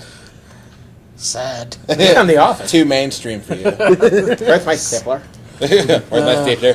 Have you seen my stapler? Have you seen my stapler?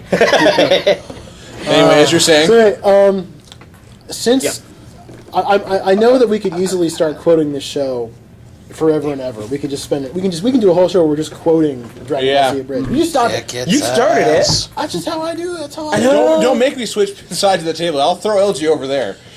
I like to see it. See, you're now I'll be punishment. peace. You're like a plague. Thank you, locusts. Anyway. Whatever. So what I'd like to do for this is, first of all, I would like to explain what exactly Dragon Ball Z Abridged is. For those of you listening who haven't seen it, all three of you, Yeah.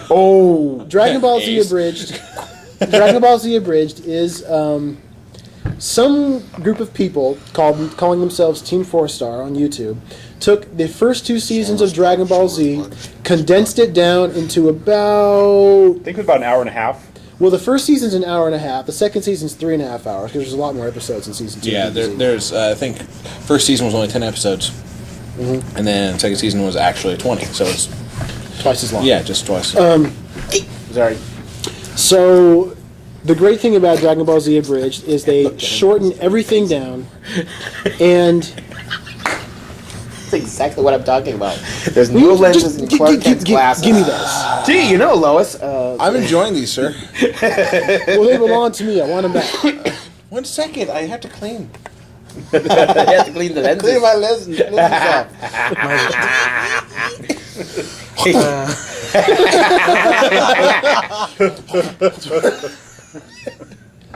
Just give them back.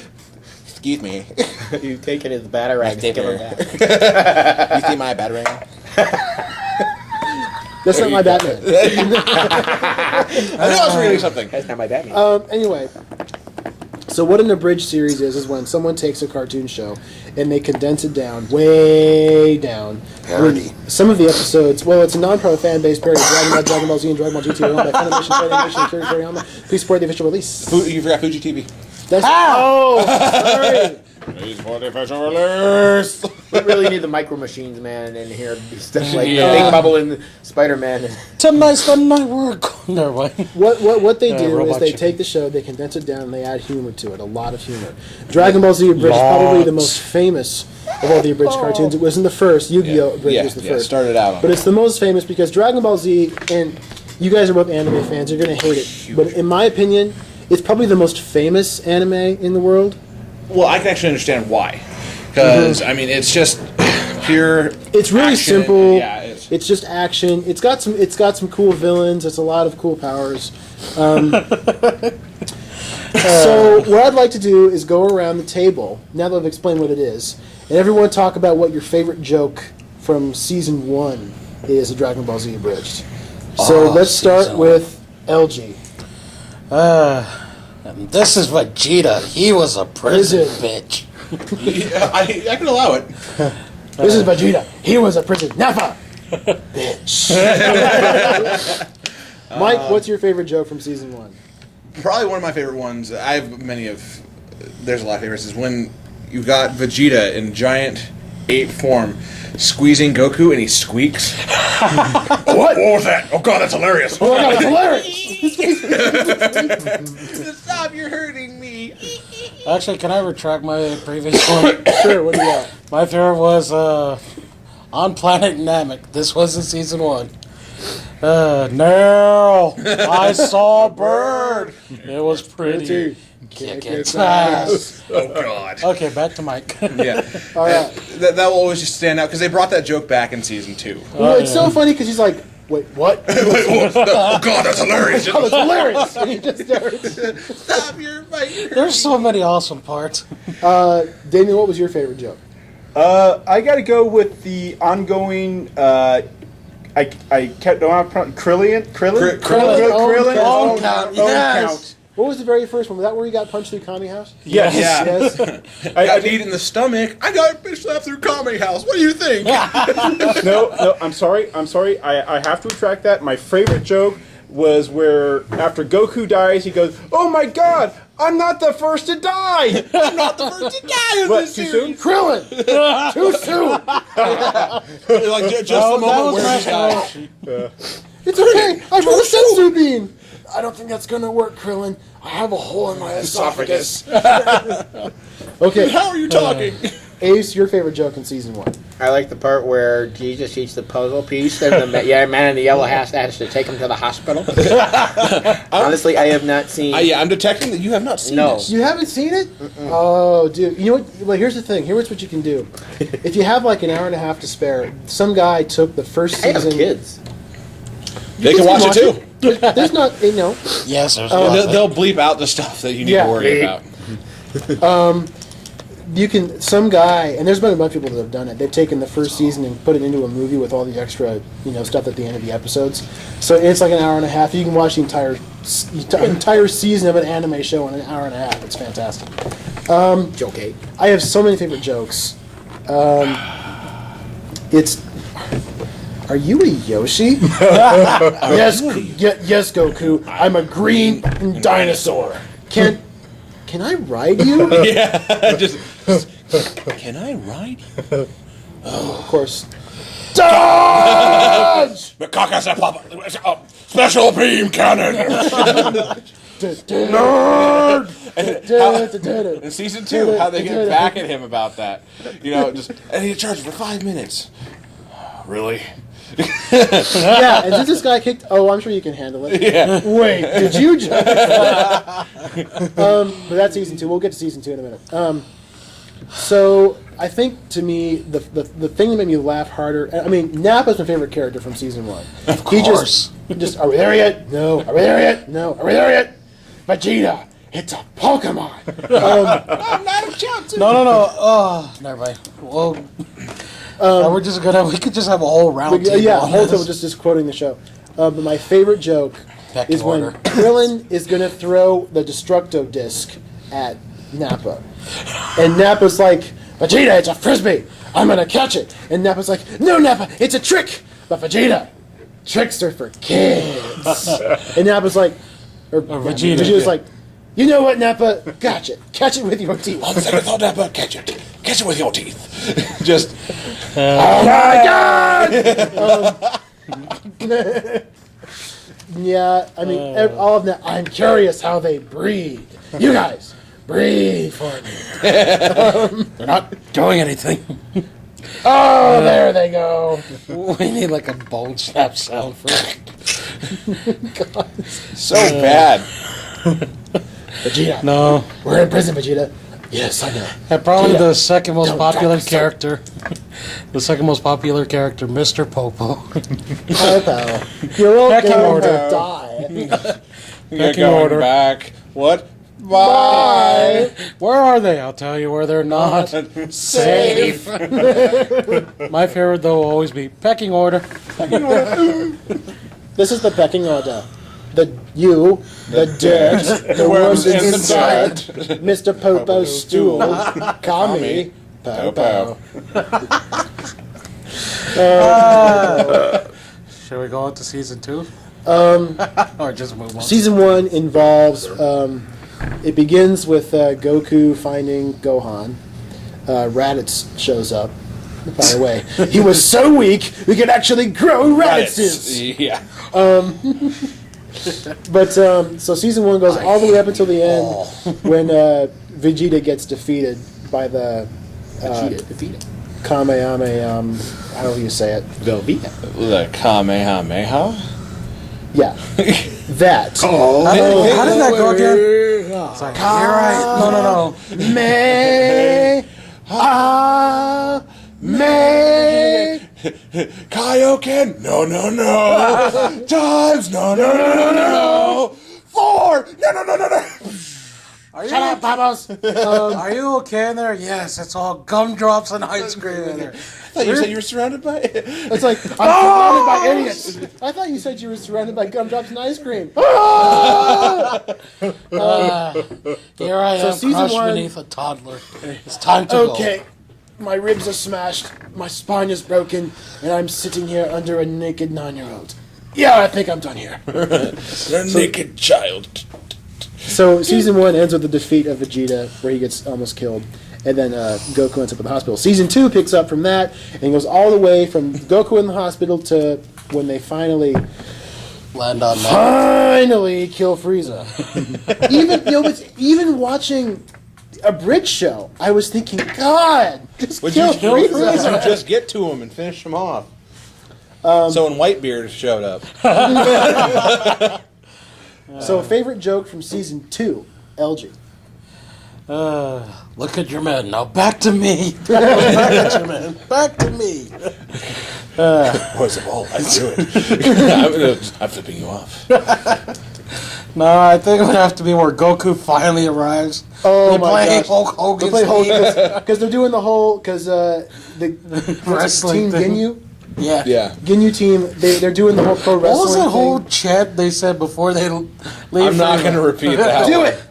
Do it, do it, do I it, don't. do it. I don't entirely remember it. But the song, you know the song. Goku Sentai. Goku Sentai, Goku Goku Sentai. Sentai. You're like, oh, We all do a little yeah. dance.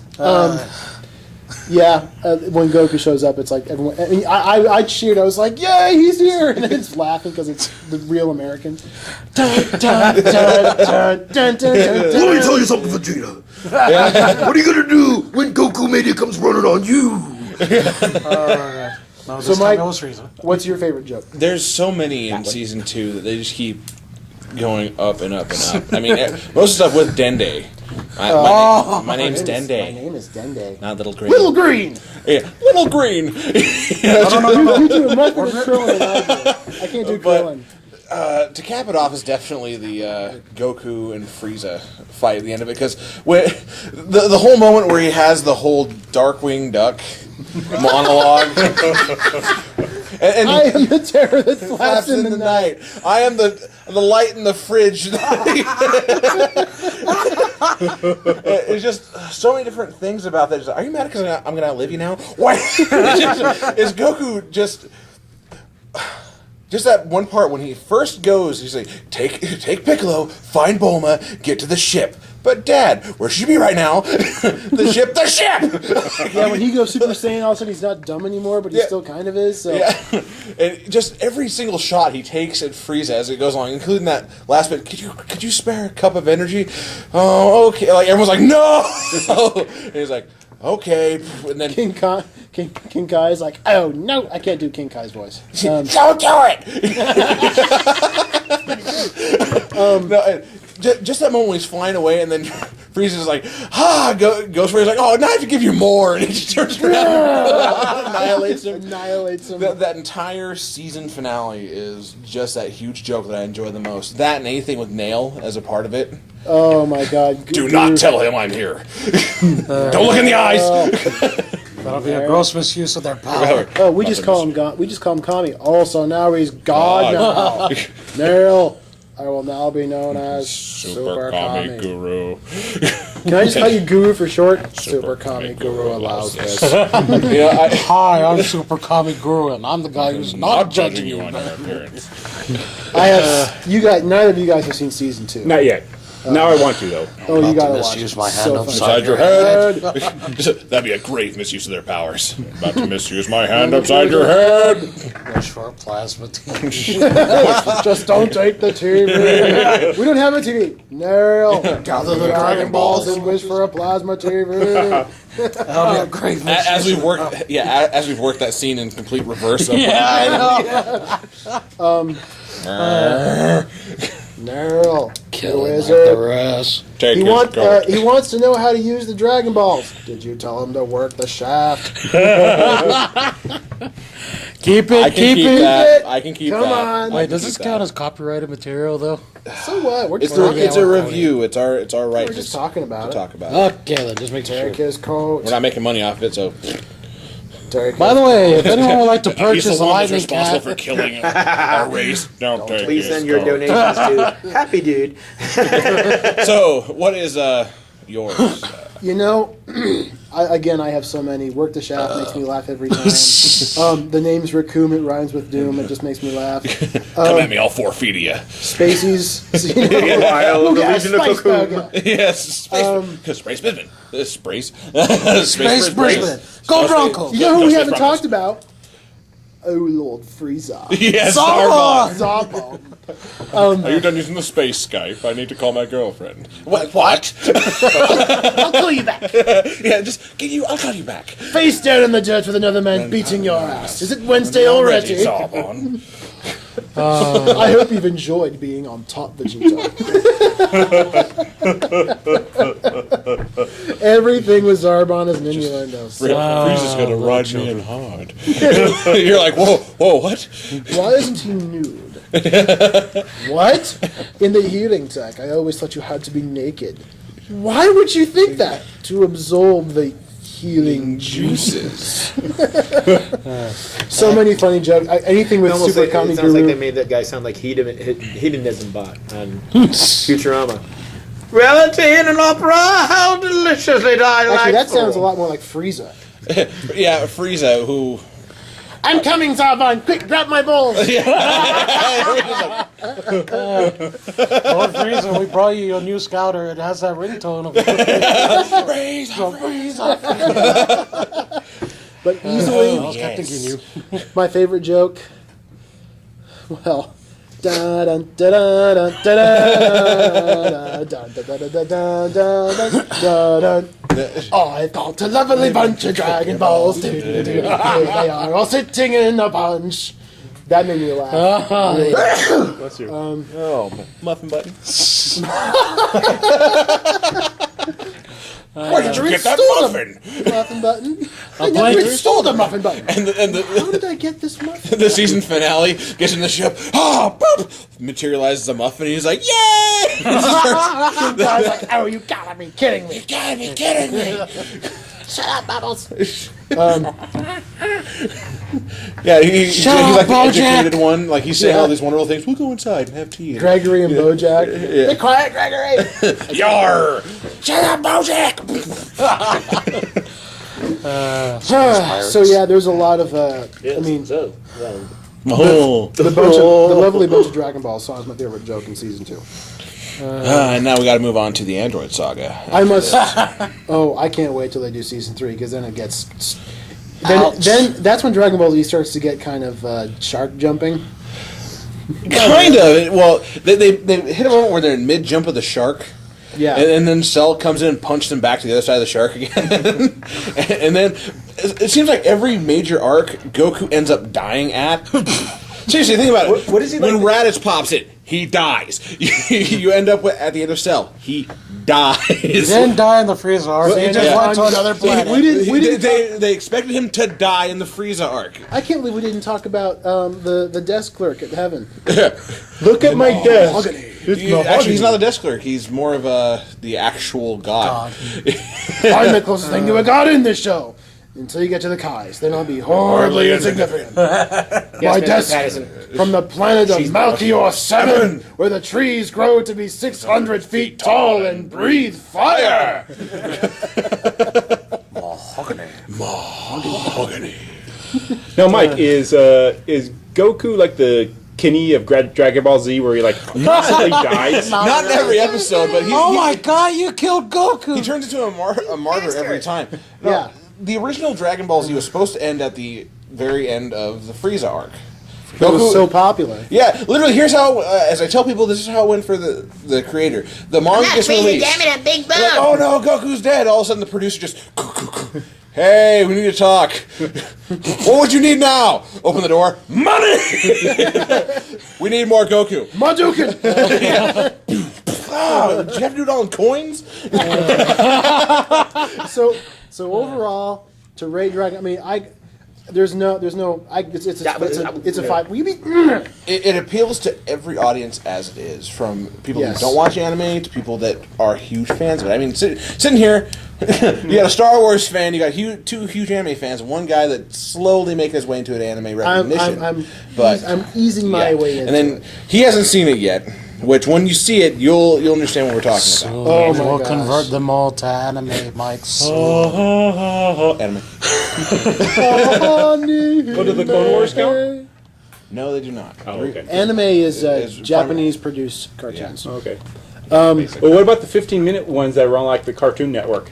Where you like first Those aren't produced in Japan. Oh, okay. They're produced here. Oh, okay. On our But I would give Dragon Ball Z Abridged the first 2 seasons a solid 5 out of 5. Dragon Ball Shaft. No. Kill it like the rest. Nappas. Yes, Nappas. 5 out of 5 acrylic owns. Everything I will say, you will quote. Go Snapper! Go Snappa! We forgot about that. No, Vegeta. Vegeta. Is this on? Okay. You are now thinking about what Zarbon did to you while you were unconscious. Have fun with that. Oh, damn it, Nappa! No, my favorite one where Vegeta all goes nuts. I think your rage broke Vegeta. That moment where you see his eye. I'm not crazy, you're crazy. Especially you, Nappa. Hey. Dragon Ball. He's like, Dragon Ball hand now, please. Because, do you hear that? I feel that. Did you feel that? I tasted that. No, when you hear Vegeta screaming and it reverberates through the entire Yeah, you planet. got cut to GT and they're like, Father? It was actually the Cell Saga on that one. Was it? Daddy? Ah! Eternal Dragon! Grant me immortality so I should rid myself of these insignificant fools! And then, your wish has been granted. Tells her, well, that's not my wish. Looks down at Dende. What? Did you do that? What if I did? Come at me, bro. You green guy, you've got to heal me. On What? one condition. Yeah. What's my name? What is my name? Oh no! Do not be that guy right now. What's my name? Little Green. Nepotism. For those of you who are like, what's nepotism? Does anyone know what nepotism I do. I know what it is. A little bit. I'm not. Nepotism is showing favoritism to one's children. Yeah. Not necessarily one's children. It's one's credence, whatever, Yeah. toward what you are. Yeah. Nepotism. Hey, what are you doing? Messing up my plans? Messing up my plans? What are you doing? Messing up my plans? Messing up your plans? Are you? No. Just that. It's okay when he sees the Eternal Dragon Pop and he comes out. He's like, "Hey, what are you doing? Nothing. What are you doing?" he's really angry. Mess with my plans? No. Because that would be bad. How bad? Actually, that's probably one of my favorite jokes. The whole Vegeta screaming thing after he said, "That was from a radar." Oh! Like you hear him yelling underwater, and then he comes bursting out, and everyone just, "What is that?" What's his power level? You hear that? 1006. Oh, wait, it's 9,000. Wait, it's over 9,000. Raw. I see what you did there. Prison, bitch. So, as you were saying about, How did you explain that one though? The whole screen is like you hear it on the planet, you hear it across the planet, you hear it in space because Goku hears it. Yeah, You hear it in the afterlife. then you hear Then the you hear future, the future. with Trunks. I'm gonna go back and say, "Daddy." Just, I love that. Do you hear that? I feel that. Just that moment where you're like, yeah, that's Oh bad. my god, I didn't talk about Krillin's death. I'll tell you what he dies and it's like really like traumatic for everybody, and the show gets really serious kind of for a little bit when he dies. Everyone's like quiet and then like shocked, and then ding ding. What was that, 28? Did they get to 28 before the end of the series? I think it actually hit 30. I think Did they get 30 by the end I of the literally series? think they did just because there was supposed to be like Episode 30. an ownage per episode until that point. But there's that one point where they were like, they realized they were behind the count, so we got skewered by Frieza's horn, just ding ding. And then it started to- Ding ding. Start racking it up. Yeah, okay, they didn't have any idea what we're talking about, so we got to move on to another show. Okay. Where only LG would know what he's talking about. So I don't anyway, even think LG knows what he's talking about. I give Dragon What the Ball. hell's LG? See? I give No. Dragon Ball Z No, Abridged no. season 1 and 2 5 out of 5 albino Namekians. Like the rest. Like the rest. Sir, he's human. The blame on that one. How do you think I got so far? No. Okay, enough. They did. Trying to look at my notes. Fat man. Yes. So He anyway, needs one of Bruce Wayne's pianos God. to look at his notes. There's Really? There's got to be at least 11. Yes, It's really? gonna- It's going to be 11. I know it. As you said before, it's going to be freaking 11 pianos. okay. So LG, let's move on to you. What do you got? How do you think I got so fat? Why are you attacking me? What have I done? Besides trying you to started outguess it. everyone. Start what? You do bear an uncanny resemblance. All 4 feet of you.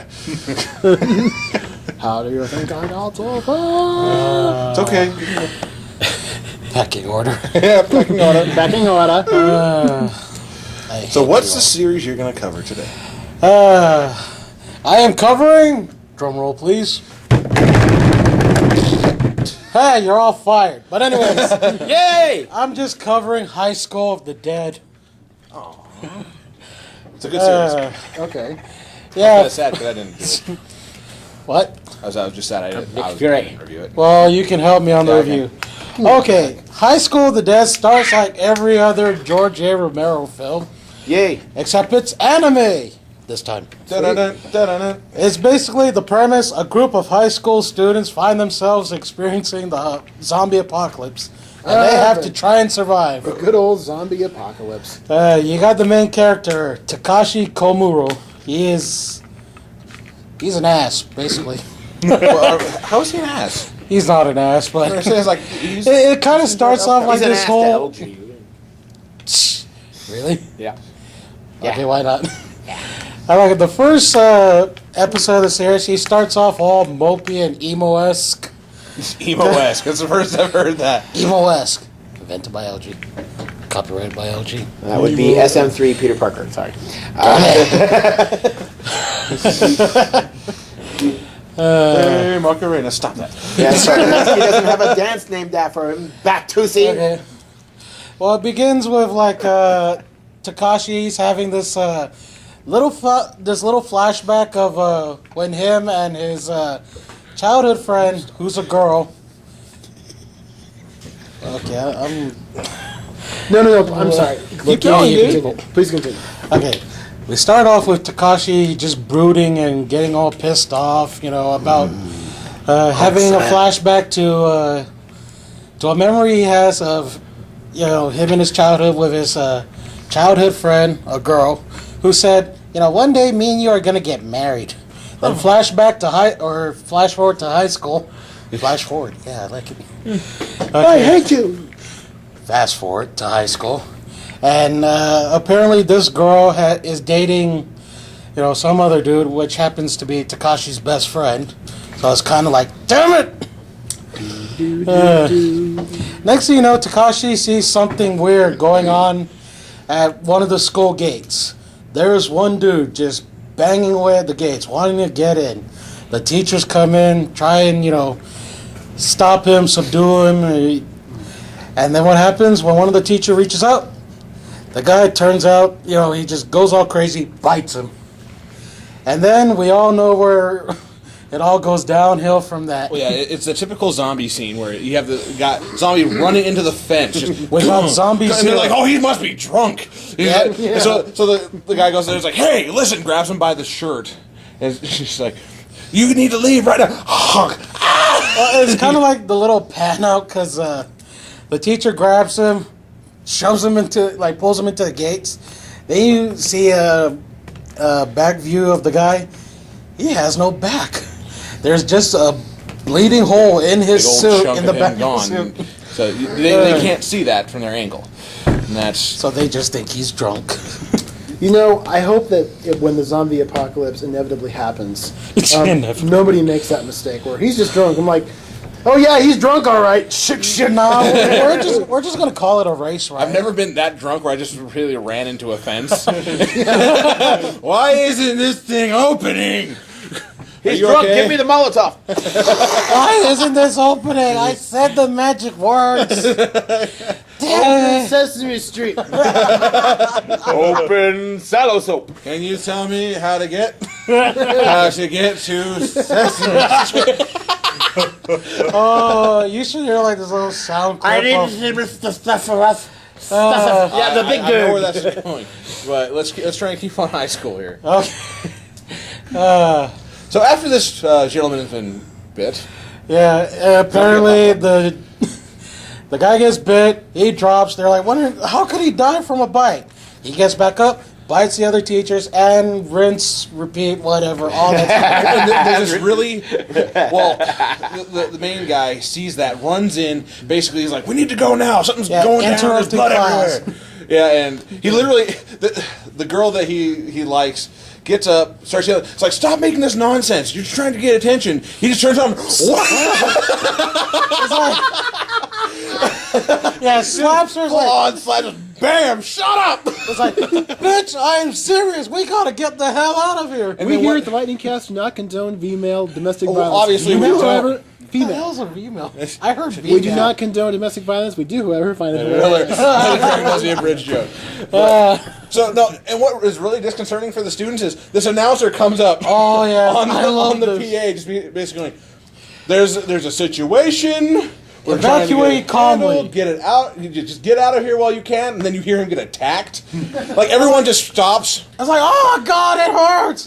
Why are you doing this? Stop it! And they find the moment when everyone loses their crap. Is this chalk piece? The teacher drops it, hits the ground, boom. Everyone, oh! Like it gets We're out of chalk. No, it's like this. It gets so quiet you could hear a pin drop. Or a Then nap when the fart. pin drops, apparently that's the trigger to just go batshit crazy. Sorry. It. Sorry. What are we up to in terms of curve numbers tonight? We are still very low. We're nowhere near 6. all time. Yeah. Continue. And then as the series progresses, you start meeting all these characters. Takashi's crush, her name is Rei Miyamoto. Last name of a very awesome samurai. Anyways, Obvious. she is she's like the president. Yeah. She's like the president of a martial arts club. As they're making their escape, apparently their students have access to a little closet where there's cleaning supplies and sports equipment, some of which include bats, brooms, everything. So as these three are like trying to get ready to make their escape, Basically, imagine it's like a huge D&D class making thing. Our main guy is the main bruiser. He's the guy that just takes the bat and beats the living crap out of things with it. well, he kind of He's does that, the- but he he's the counts as the slugger. leader. Yeah. Home run. Yeah. And then you got Ray. She's one of the fighters. She's very adept in spear combat. Which is horrible for zombies, for the direct approach. Yeah, because there's one where as they're making their escape, they think it's a teacher at first, but they find out he's like, he's acting weird. I think we should stop him. She stabs him right in the heart. And this is where they realize they're dead. Because even though he's stabbed in the heart, he's still moving, continuing to crawl down the spear, trying to get to her. I've seen that before in zombie movies. Well, then you have like the one guy that doesn't last very long, the guy who's proficient in hand-to-hand combat. Film Excalibur. He gets Shaun of the Dead. he gets the guy in a headlock. Yeah. And the guy's head That's- proceeds to crack it. When I saw that, I was like, this is the smartest move to do. Get a zombie in a headlock. What could possibly go wrong? Oh, wait. And for a moment, it's extremely creepy. I mean, that's how it is. Just that's when they realize that this guy is not exactly alive. Just like, Yeah, because his head starts and turning. the guy's like, "What is going on?" Going on freaking Exorcist almost. Gets to the bite, and there's a really dramatic moment toward the end of that episode because they introduce a bunch of different characters. You have the nurse, the clerk. You have, what's her name? Saya. She's the tactician. She's like the genius She type. always brags about how much she's a genius and how everyone else is stupid. and she's kind of like the one that slowly figures Why are you everything pointing out. at me? I didn't say a thing. You Whatever. Saya, she's like the genius type. She figures out the mechanics of these zombies. It's like, Because they're all blind. She figured Yeah. out the rules. yeah, they're all blind and they only react to sound. Don't feed them 'Cause after there's midnight. one- Don't get them wet. Don't expose them to bright There's one, sunlight. there's one like moment where a zombie's passing by her. She has like this wet cloth, throws it at it. The zombie doesn't do anything. Yeah, hits the zombie, falls on the ground. No response from the zombie whatsoever. She throws it at the locker next to it. The zombie turns and starts attacking that locker. So she's just like, okay. They respond to sound. That's interesting. Then you got one of my favorite characters. Her name is Psycho. Well, Seiko. But I Her name is pronounce her Psycho. Psycho because it later turns out she is kind of psychotic. But her name is Yes. Seiko. She is president of the Kenjutsu Club. Or in Kendo, other words, basically. sword. She's a samurai. She's pretty much a samurai. This She's a girl- samurai masochist. Yep. Literally. As they're like trying to make this this escape, she has this boken. She's like, there's one where she's walking around. There's a zombie coming to attack her. She's just like push it back and walk. Yeah, Keep walking, or she's strike him on the head to freaking. She's very much kill a him. practicalist. She's just going past, boom, boom, boom, let's keep going. It's like, why aren't you killing them? Because if I stopped to kill every other zombie, we would be overrun in a minute. We would So be I might outnumbered. have missed this. Does it go with the usual head and dead? Yep. Yes, Okay. they do. Because that's the whole... That's the rules. And I like in the first episode how there's so many awesome ways of coping to this. They got like one scene where this dude's like, he's just in shock. He's like, this is a dream. It's all a dream. I gotta, find those new club members and chew them out. Climbs onto a window and falls head first into the ground. Yeah, he just Or- completely loses it because everything's gone to chaos. Or my favorite scene is where you got these two girls running away. It's like, don't worry, we're best friends forever. We'll survive this together. One gets grabbed by a zombie, gets pulled down, starts getting chomped on, and she's screaming to her friend, help me, help me. The other girl's like, let me go, bitch, I don't want to help you. She just automatically 180s, and then the moment she gets free, it shows the view behind. There's three other zombies behind her, and then you see him grab so I was like, onto her, and you're like, karma. take that. Well, Does that mean if I'm good enough, I'll get my family back? oh jeez. I've tried for but- years. It doesn't work. Then they have, like I said, that school nurse that Yeah. the very voluptuous. Or my favorite, his name is Kota. He's the gun expert in this, because apparently he's a gun. It's not a zombie movie without a gun expert. Yeah, he's a gun otaku, which otaku means like crazed fan. And just to give you like the example of why he's a crazed fan, they get locked in. They lock themselves in this shop class. Yeah, shop and class. He's in here. He's like, he goes and like scanning. Like, what can I make a gun out? No, it's like this, because he gets stuck with Saya. She's the genius.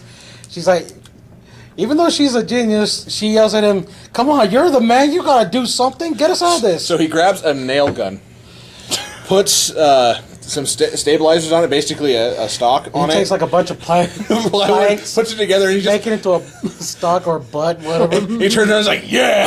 He's ready to go. The zombies make it through the door. He just He's one of those guys who's like zombie apocalypse. Finally! He's like, wait, Polish my I gun got for this. weeks. and there's points where he's so in the moment, like someone will be talking to him, he turn around like, no. The same scene. He's telling what's her name, Saya. He's like, you need to. He's like, you need to grab those tools. She yells back, "Don't yell at me." She's like, "Rrr." He has his mean look. Then he all of a sudden changes, like, "Pretty, please." like it's really sweet. Please. So is this like a pseudo horror comedy? Take It like kind of D&D is. and zombie movies and combine them Like I together. said, you have all these different classes of people, and You got they even have to have, like in every anime, they have to have the busty female character, which is the nurse. She's kind of like airheaded. This whole thing's going down. She's like, Nurse Joy. what to do. It's like, I think I need this medicine, this medicine. Pretty much. Small mouth, big eyes, inflatable breasts. There are no non-attractive female nurses in an anime. Yeah, and the one thing I like about this anime, it is complete fan service. Is it? Panty shots, boobs jiggling. What was this There's called again? so much. It's called High School of the Dead. Seriously, this sounds like a really fun show. Shower scenes with strategically placed steam. Okay, and there's so many different Just like a tarot book. moments. Like the very first episode there's no that steam. really drew my attention to it. First one, there was snow. Yeah, that really drew my attention to this one was the end scene where the guy that gets bitten when he's trying to karate move this zombie. Takashi's They're- best friend. They're on top of the roof and he's starting to turn, and it's just. Takashi's getting ready to. Yeah, Takashi's getting ready to just bash his head in. He's not excited for this because his buddy. But the guy's Sorry, like, Phil. he's like, he's just like, the guy's on the ground looking at Takashi's like, I just help me over that rail, dump me over the side. It'll smash my head. That's far enough down. And seriously, that's all you can. I don't want to become one of them. And then he starts just spitting up blood. And the girl's trying to say, "It's like you'll be just fine. You'll be okay." And then blood, like, "Oh, you'll be cool. It's all right. You'll be fine." Ah, Like me- I swear. One of my It's a flesh wound. One of my favorite lines. Maybe it won't happen to him. Maybe he's different. Yeah. That's what they say in every single one. And Maybe, then- maybe he won't change. Yeah, he's gonna change. And then it shows him like he's dead. There you have a cloth over him, over his and then, face. and then he completes transformation, gets up, straight out of Dawn of the Dead. and it's just so it's sad because the guy has to rush him and bash his head in, and then they roll the credits, and you're like, oh, that's sad. And then the difference with it is that they still have a little bit of story after the credits have rolled, and Just like all the Marvel and the films. girl, yeah, oh man, the Girl girl is such a bitch. yeah, at this point she's like, "You did it. You wanted to do that. You knew that we loved each other." It was. He's in there. They have this barricade set up. To block off the and he zombies. walks over to the barricade, starts pulling it apart. And he's like, "If I have to deal with this crap, I'm going out there." No, he looks at her. Rather Like, being alive. Blah, blah, blah, blah. he looks at her, takes down the stuff. She's like, "What are you doing?" He's like, "Well, it's obvious you don't want me here." So Yeah, he then just, she like runs up. It's like, "No, I'm sorry. I take it back." She is the like complete. She accepted, throws her into the zombies. Yeah. no, it's just actually seeing that, and that's when they actually reveal that they were best friends. Because they don't tell at that point at all up until that moment. So you have no idea. You just think it's some random Yeah. goob that has just. Stole his girlfriend. And then he's like, "Today, the zombie apocalypse started, and I lost my best friend." And I actually remember this is like, today I killed my best friend and I got to hug the girl of my dreams.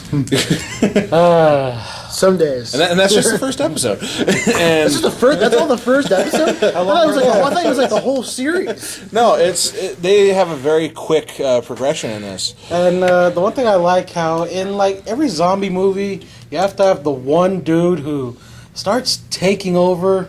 He becomes like the The religious shining light. fanatic, basically, the guy sitting here is like, "Follow me." Follow me, and I will help you through this disaster, It this shows this punishment. And the guy in this one, he's literally like, "Come with me. We shall repopulate the earth after this is done." And literally, he's got a bunch of like high schoolers in this bus, and there's this orgy going on. You're like, "Wow, wow!" Like talk about this guy who knows opportunities. Sitting here's like, "Hysteria, come here. Let's have sex." No, he's like he's preaching this message. It's like, Are there okay, zombies? Oh my gosh! Just relax. well, it goes up like they finally manage to make their escape. The main group, they get on a bus. All of a sudden, you get the second group coming, led by this teacher. Ray sees the teacher's like, "Whatever you do, do not let that on this bus. Don't curve it. No, it's not curvable. Yeah, it is curvable. Well, you're all the way over there." Let me my time mark. You wait for me to leave, and you think it can't be curved. They don't censor the word. Yes, they do actually. They censor know, the second yes, half yes. of it. They always go like ass blank. So Ass blank. That sounds like a horrible like lead up to a fart. Oh, ass blank. Sorry, man.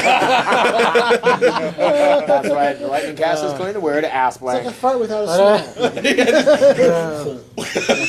But anyways, like I said, this teacher manages to get on the bus with all these guys. They make their escape from the high school, and then like it gets to a point where everything's calm so far, and the guy starts spouting out all these things like, we need to elect a leader. I humbly nominate myself. And all the other students are like clapping, yeah. And then our group, the main following, they're all group, just they're like, no. It's like, they're a cult already. Wow, they work fast. So it sounds like a really interesting show, LG. What would you like to rate it? I would give it a 5 out of 5. Best friends forever. Is it really that good? It is actually one of my favorite series. It actually made this guy who hates zombies in general, unless they have a logical explanation. Blasphemy! The reason why is because I have a logical mind about it. Oh yeah, that's gotta be a problem. And I look at that going, no. Being dead doesn't make you stronger, faster. Last time I checked, being dead is the opposite of a energy drink. I'm dead. Yeah. I told you guys, I think I might have mentioned, I don't know if I've ever said it on the show before, but I saw this great post on Facebook one time of this guy who'd make a chart of different kinds of zombies. There's a picture of one that's running, said this is a runner. There's one that's just kind of walking, that's a walker. Then there's one that's kind of dragging his foot in an arm, that's a shambler. Then there's one with his two hands up in the air, that's a thriller. I get it. I like He it. gets that reference. Good. Flying monkeys. So does anybody else have any other cartoons to talk about? He's got another one he wants to talk Do you? about. Lay it on us, Alex. This one is called Gunslinger Girl. We already which- talked about Gunslinger Girl, Nope. didn't we? No. We talked about a bunch of other ones. This would fall under the also wonderful genre of girls with guns. However- your favorite genre. However, this one's like a little more... Lesbians with guns. Shut up. This one's a little more tamed. It's more like elementary school girls with guns. Because it's about this agency called the Social Welfare Agency, based in Italy. It's like... Wow. I knew that was coming. Dolby Stereo, we're available. Check local listings. Okay, but anyways, on the surface, they're, charitable nonprofit organization helping to rehabilitate people. Beneath the surface, Where do you they keep the are prostitutes? Out back. no. Beneath the surface, they are a counterintelligence and counterterrorism Organization. Yep, pretty much. Wow. And it's divided The think into it's divided into two sections. Section 1 and Section 2. 2. Wow. And it's mostly centered That's on Section clever. 2, which Section 2 does all the like brunt work. They find these terrorists. They find these people with intelligence. Really, do you have to do that? Yep. Okay. I missed it. So. Let's go for it. Well, like I said, Section 2 is the one that does all the counterterrorism stuff, planning missions, tracking down these, suspected leaders or agents. Got it. And how they do most of their missions is this agency uses what they call cyborgs. And Are they part human, part machine? yes, I would also call them cyborgs. yes. More yes. than meets the eye. It's kind of funny and sad because what this agency does is the cyborgs are most of them are like little girls, adolescents to teenagers, whatever. Adolescent to Sorry, whatever. Got it. What was it? Created the first fully functional female Okay, robot. pre- Can you have sex with it? What? Okay, Sex prepubescent. with it. No. The age range is prepubescent to yeah, that one. Prepubescent to pubescent. Yes, Oh, the 2 stages. that's what they. 2 sections, 2 stages. One man, Well, no it's- regrets. It's all Section 2 that does this. Can I please do this? Go on. One Okay. 4chan. It's forum all away. Section 2 that uses these cyborgs, and like I say, it's kind of I like it for the shock value of it. They, you got like the main agent. He's called the Handler. Then you got the cyborg, and the cyborg is, like I say, usually a little girl, or a teenage girl or whatever. And I like it more for the shock value of where every time they like track down these suspected terrorists, they always like send the cyborgs in first because they're modified, they're stronger, faster, all that crap. And It cost under $6 million.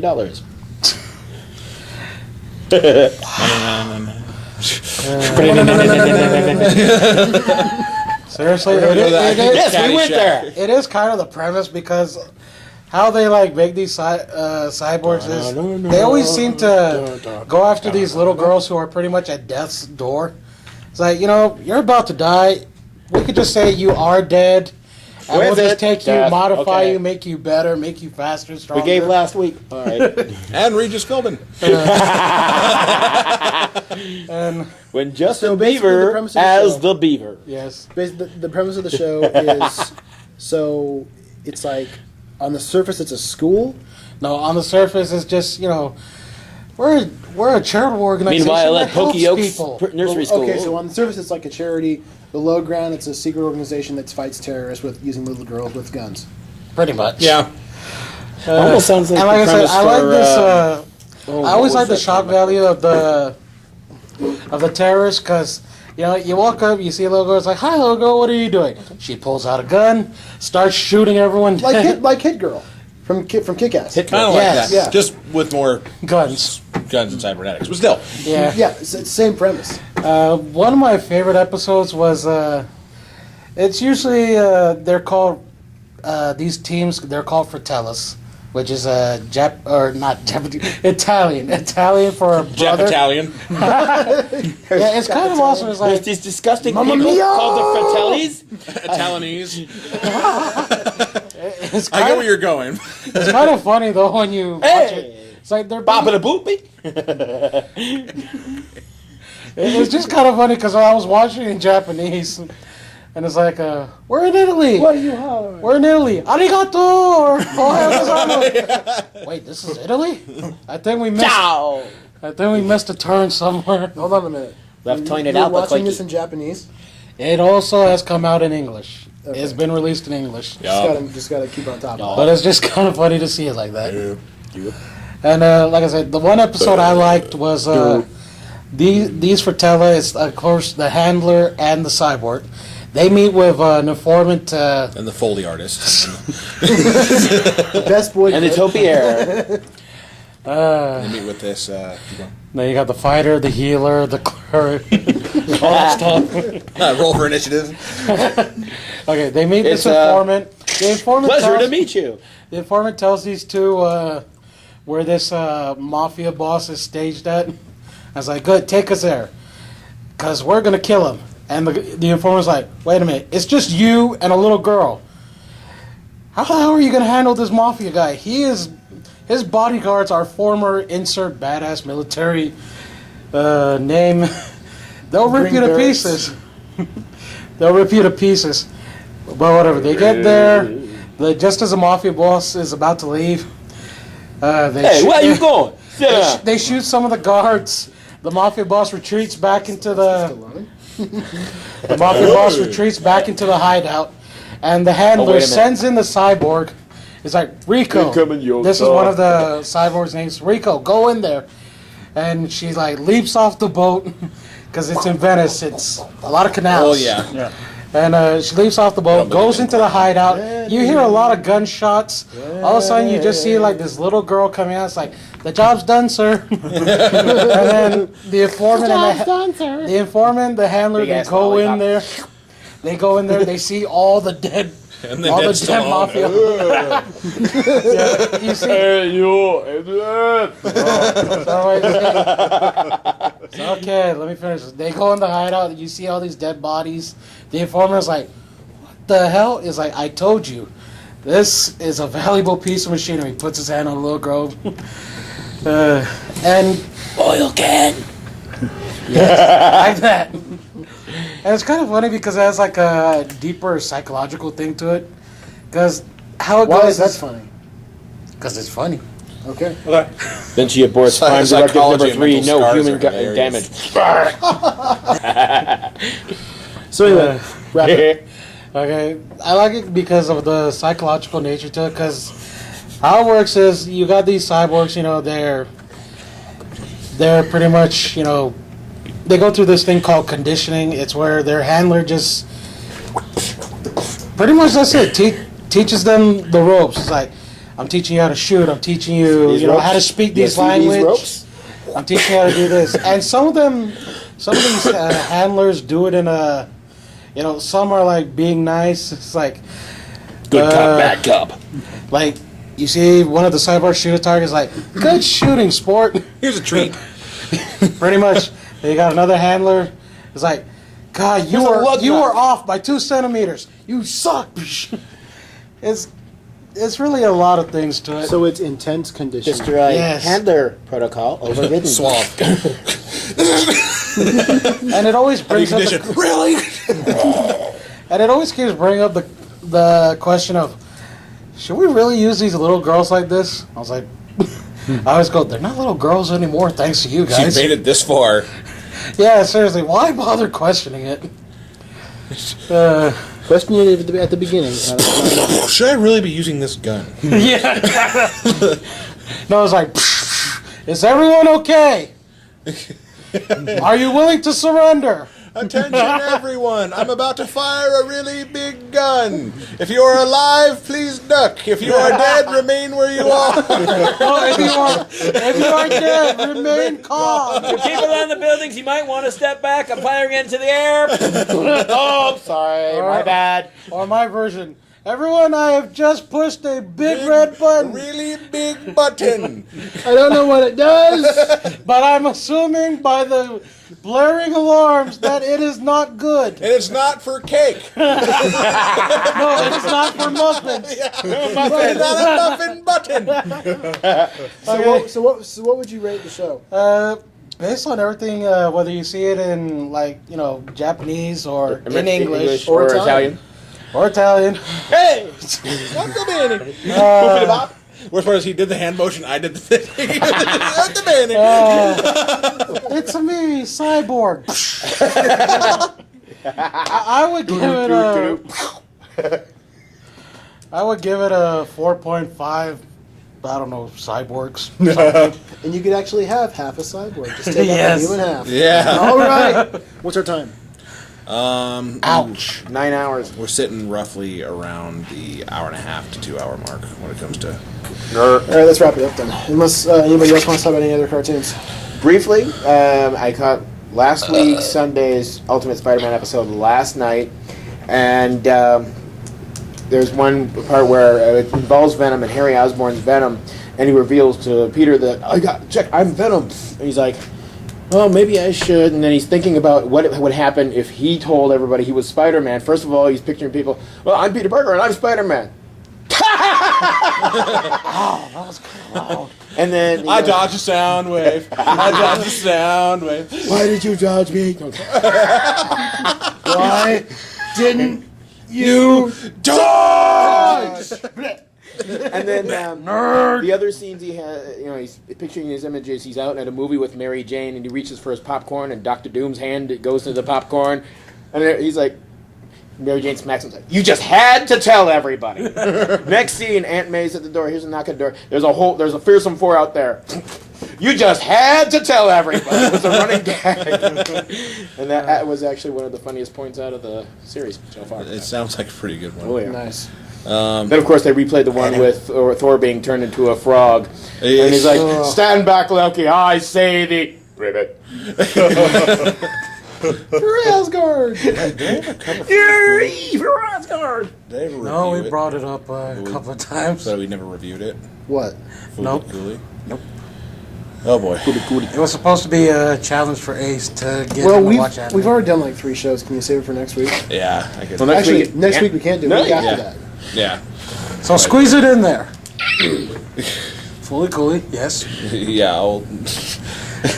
It's 6 episodes long. We can cover All it. right. If it's that short, have at it. Okay. The show? This is the series. Okay, Fooly Cooley. The literal really? title has no vowels. It's FLCL. Fooly Cooley. Fooly Full cool. Yes. Fooly the thing about Fooly Cooley is it's only 6 episodes long, but you've got to watch it at least 4 times through to get an idea of what the hell is going on. with And this. then you get a whole series. See, then you a get the whole entire season. series out of it. It's one of the best animated series I've seen. It's just so random. Mind rape. Kind of like that because it involves just hear me out. Regular school life, Middle school. Almost. Actually, not even middle Yeah. school, elementary. Teleportation through skulls. Okay. Hitting people with guitars. Space pirates. A Medical gigantic, androids. a gigantic iron. Yes, a gigantic iron. How gigantic? Like a clothes iron, that kind of iron? Yeah, exactly. Yes. Star Destroyer sized? Nearly, yes. That's a big iron. Hardware wars. You'll Vespa- laugh, you'll cry, you'll Drive-by kiss 3 bucks Vespa hits. goodbye. Drive-by Vespa Vespa hits. With a guitar. Yes. Guitar weaponry. It's out of tune. Bing. There we go. Just but it starts out with this kid named Nauta. Nauta is a very average. Now to business. Yeah, kind of like that. Oh, God. And what happens with He hates sour drinks. Yeah, he hates sour drinks. He's a typical elementary school kid. It's one of those things where Why does Nauta smell like just sour being- milk? You know, he's just a kid. And he's got this girl who always hangs off of him, which is his brother's ex-girlfriend. Is he really tall? No, he's not really tall. Then why is she always hanging off him? High school. Well, Well, the girl's high school. He's elementary. yeah, I know what you're talking about. And they already, even his friends go, hey, there's Nauta's wife. Yeah, they keep giving him crap about Because the that. way she hangs off of him. And, well, as he's talking to this girl, this strange woman on a yellow Vespa Vespa. comes up and hits him with the Vespa. And Oh, good. Well, yeah. it's the Vespa first. Vespa first. And the guitar. It's this dramatic moment, just boom, and you see him like bend around the Slow Vespa and get motion. launched, and she's like, "Oh no, what have I done?" And he gets off there, and she's like, "No, I've killed him." Like, gets this whole dramatic, like Takes drops out a his hanky car, on yeah. his face. He's like, "I've killed him." and And then she's like, maybe this will revive him. and she lays one on him, and the entire time this girl, like, we haven't seen this girl at all in this series yet, and the girl that was with him, she's just like, oh my god, and lays a kiss. He gets up, and she's like, great, he's alive. Turns around and hits him with the guitar. And just Acoustic or electric? Wasn't it a bass? it's electric.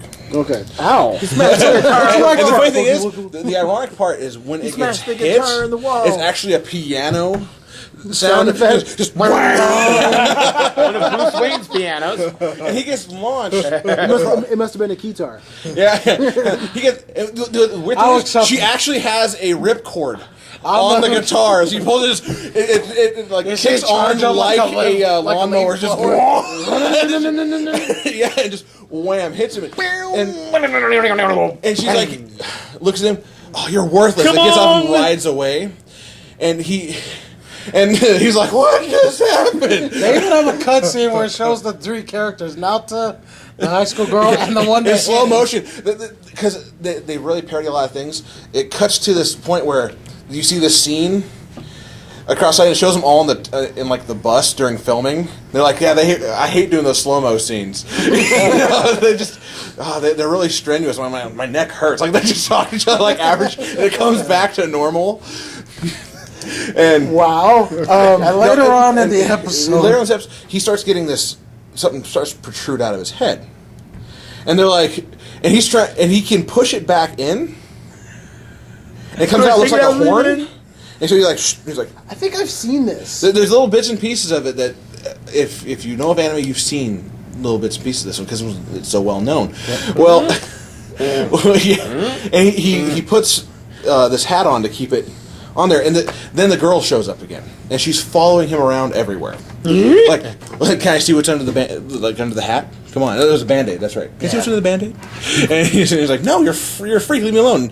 He goes home, and they call him down for dinner. He walks down, and there she is at the dinner table. They've hired her as a personal maid, and it switches to a manga scene, like where like all the panels are in manga as they're going like, what's going on? Like just back and forth, and like the entire discussion is in like a manga. stop motion comic or motion comic, yeah, whatever in this it's called. comic as it goes along. Later on in the episode, he has this, a robot, just like he has this moment of he has to. This emotional height, and all of a sudden this robot comes shooting out of his head. Like, and it comes out as this red robot, and it's no, it's not red, it's blue. no, it's red at first, sir. Okay, my God. It's purple. It's wrestling with this this other robot arm that's around it, and he comes out and he rips the arm off with him, and the arm actually like can. This with him takes a personality of its own and starts attacking him and starts flicking him around, and you're like, "What is going on?" The ultimate in random. And what you find out later is with this arm, like the red robot ends up beating down this other arm, like rips out his circuits, and like that's really cool. The girl with the guitar comes up and bashes the robot in the back of the head, and it turns blue. And they're like, what happened? And it apparently loses all of its power because when she bashed it back, it cracked something that was containing the power. I'm still hung up on the robot coming out of his head. Well, yeah. Well, what you find out is there's government agencies involved in this one. There's even a South Park parody in this. Yeah. Quite literally. Yeah. There's an episode where they have a few things that are directly from South Park as they're going along, and. What you find out what they call it, the process where things are getting transported through the head is called NO. So no, and it uses as they have this huge explanation. It's like it utilizes the boundary between the thought process between the left and right brain, and it takes that like the questioning of that, like the insecurity of it, and makes it to a portal to another side of space. If you're high, you'll enjoy the series a lot. It's one of those shows. No, I actually, think the explanation too was, most people they have a lot of blockage because it's talking about like creating interdimensional gates. Apparently, you can only do that through people's heads. with certain But heads most as people well. they have blockage. Now, your head is completely empty. Yeah, completely clear. Perfect for space bridge. And you find out what this girl's mission is Whoa, Philip J. Fry? literally the kid asks like, "What are you?" She's like, "What if I said a space alien?" And he's sitting here like, "That's ridiculous." Like completely shrugs it off. And you find out that's what it really is. And she's trying to free this space pirate called Adamisk. Now, I should really mention her name. It's called Haruko. Yes, I know. Haruko. Literally, like it sounds like a stutter. It's Haruko. And her point is to get. Now, is that the lady who bashes everyone with the guitar? I have to say, I'm a little lost. Yes, You are at the first episode. Yeah. And she's trying to free Adamisk, and to do that, they need the portal through his head. And what the robot had inside of him, what made him red, was Adamisk's power beforehand. And literally the last episode, you get this, the kid comes into his own, he takes the power of Adamisk, as it is, and he gets up, he's holding two guitars. Double wielding. He's glowing pink and like flashing white, and he's still got the bandage on his head, and it comes off, he's got the symbol of Adamisk, and she's pissed. She's like, I'm the one that's supposed to get that power. And he just starts wailing into her. They have like this epic Dragon Ball Z fight. And it's one of the coolest. And it's got some of the best music in an anime series I've seen. But I gotta talk about one of my favorite running gags. there's so many things about that series that is just. I love it. It sounds very original. Yes. It is. Okay. So anyways, my favorite running gag in this whole thing is that the first robot that comes out of Nauta's head, he's like pretty much, robot form, but he just has a gigantic TV for a head. And then Max headroom. usually like a lot of things keep coming out of Nauta's head. And every time something comes out, it's pissed off, it's causing trouble. You always have to have this robot come in. And what this robot does is pretty much like it gets this power mode where it gobbles up Nauta. And just pretty much becomes a giant mouth. You see like a frog's tongue come up, latch onto Nauta. Pull him in. It hooks into Nauta, pulls the power of Adamisk out of him since it's transporting it through him. It goes back to red. Okay, so anyways, robot chomps him, turns red. And to fight like one of these robots that comes out of Nauta's head, it turns into a cannon. It shoots Nauta, but Nauta's becomes like this energy bullet or something. because you don't know it's Nauta at the time. It just Yeah. it turns this huge cannon, launches this great powerful shot, blows through this robot, comes back.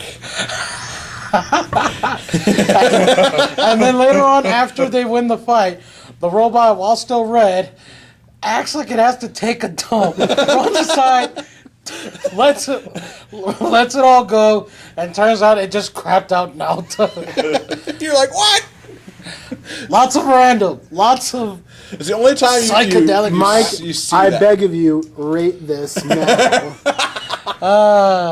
Any anime fan will know of Fooly Cooly, and one day you will see it. Because on Netflix. it's a great series. It's, How is it spelled? FLCL? Yes, it's very stylized, and I'm going to tell you right now, you are going to be confused.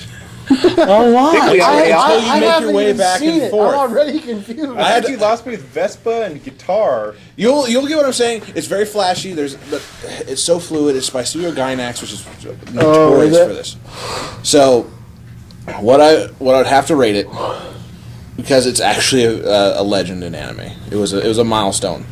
It was well Just done. for sheer madness. For sheer madness, great music. It's one of my favorite soundtracks. And, So rate it. And 5 out of 5. 5 out of 5 Vespas, I would say, or crapping robots, depending. Person trapping. Stop reading my mind. I need Magneto's helmet. It's a Jedi mind trick. No, it's not. Yes, it is. Those are not the taxes you were looking for. What? You don't need to see what's under the Band-Aid. Anyway, okay. So before we before we sign off for tonight, will you stop that? That's all, folks. Before we It's sign, okay, Andy. I know I'm living up here rent-free 24/7, buddy. before we sign off for the night, we have a want to talk about what's going to happen next week. Damn, skip it. Next week is going to be our Amazing Spider-Man Roundtable. Hell yeah! It's going to feature the 4 main guys: me, Ace, LG, and Mike. And I'm last. I saved the best for last. Thank you. So, and hopefully we're also going to be finally joined by the owner of the store, Matt Heil, who hopefully will get a chance to be there and talk. And to hopefully us. will not hate us afterwards. Yeah, he'll be like, you guys can't do this anymore. So, We'll take our own podcast somewhere else with hookers and blackjack. Forget the podcast. And the blackjack. Let's just get the hook. so that's what we've got planned for next week. It's going to be a heck of an awesome show, and we will Amazing, spectacular. So, Yeah, from the sensation. Lightning Cast, I am Andy. I am the spectacular Spider Ace. I'm Damien. I'm Mike. I'm Sound it out. I am LG. Life's good. And And so, after having disposed of the monster, exit our heroes through the front door, stage left. Shazbot, no. May the Rate, comment, subscribe. We love you. Have a Love good one, is everyone. such a strong word. Not for our fans.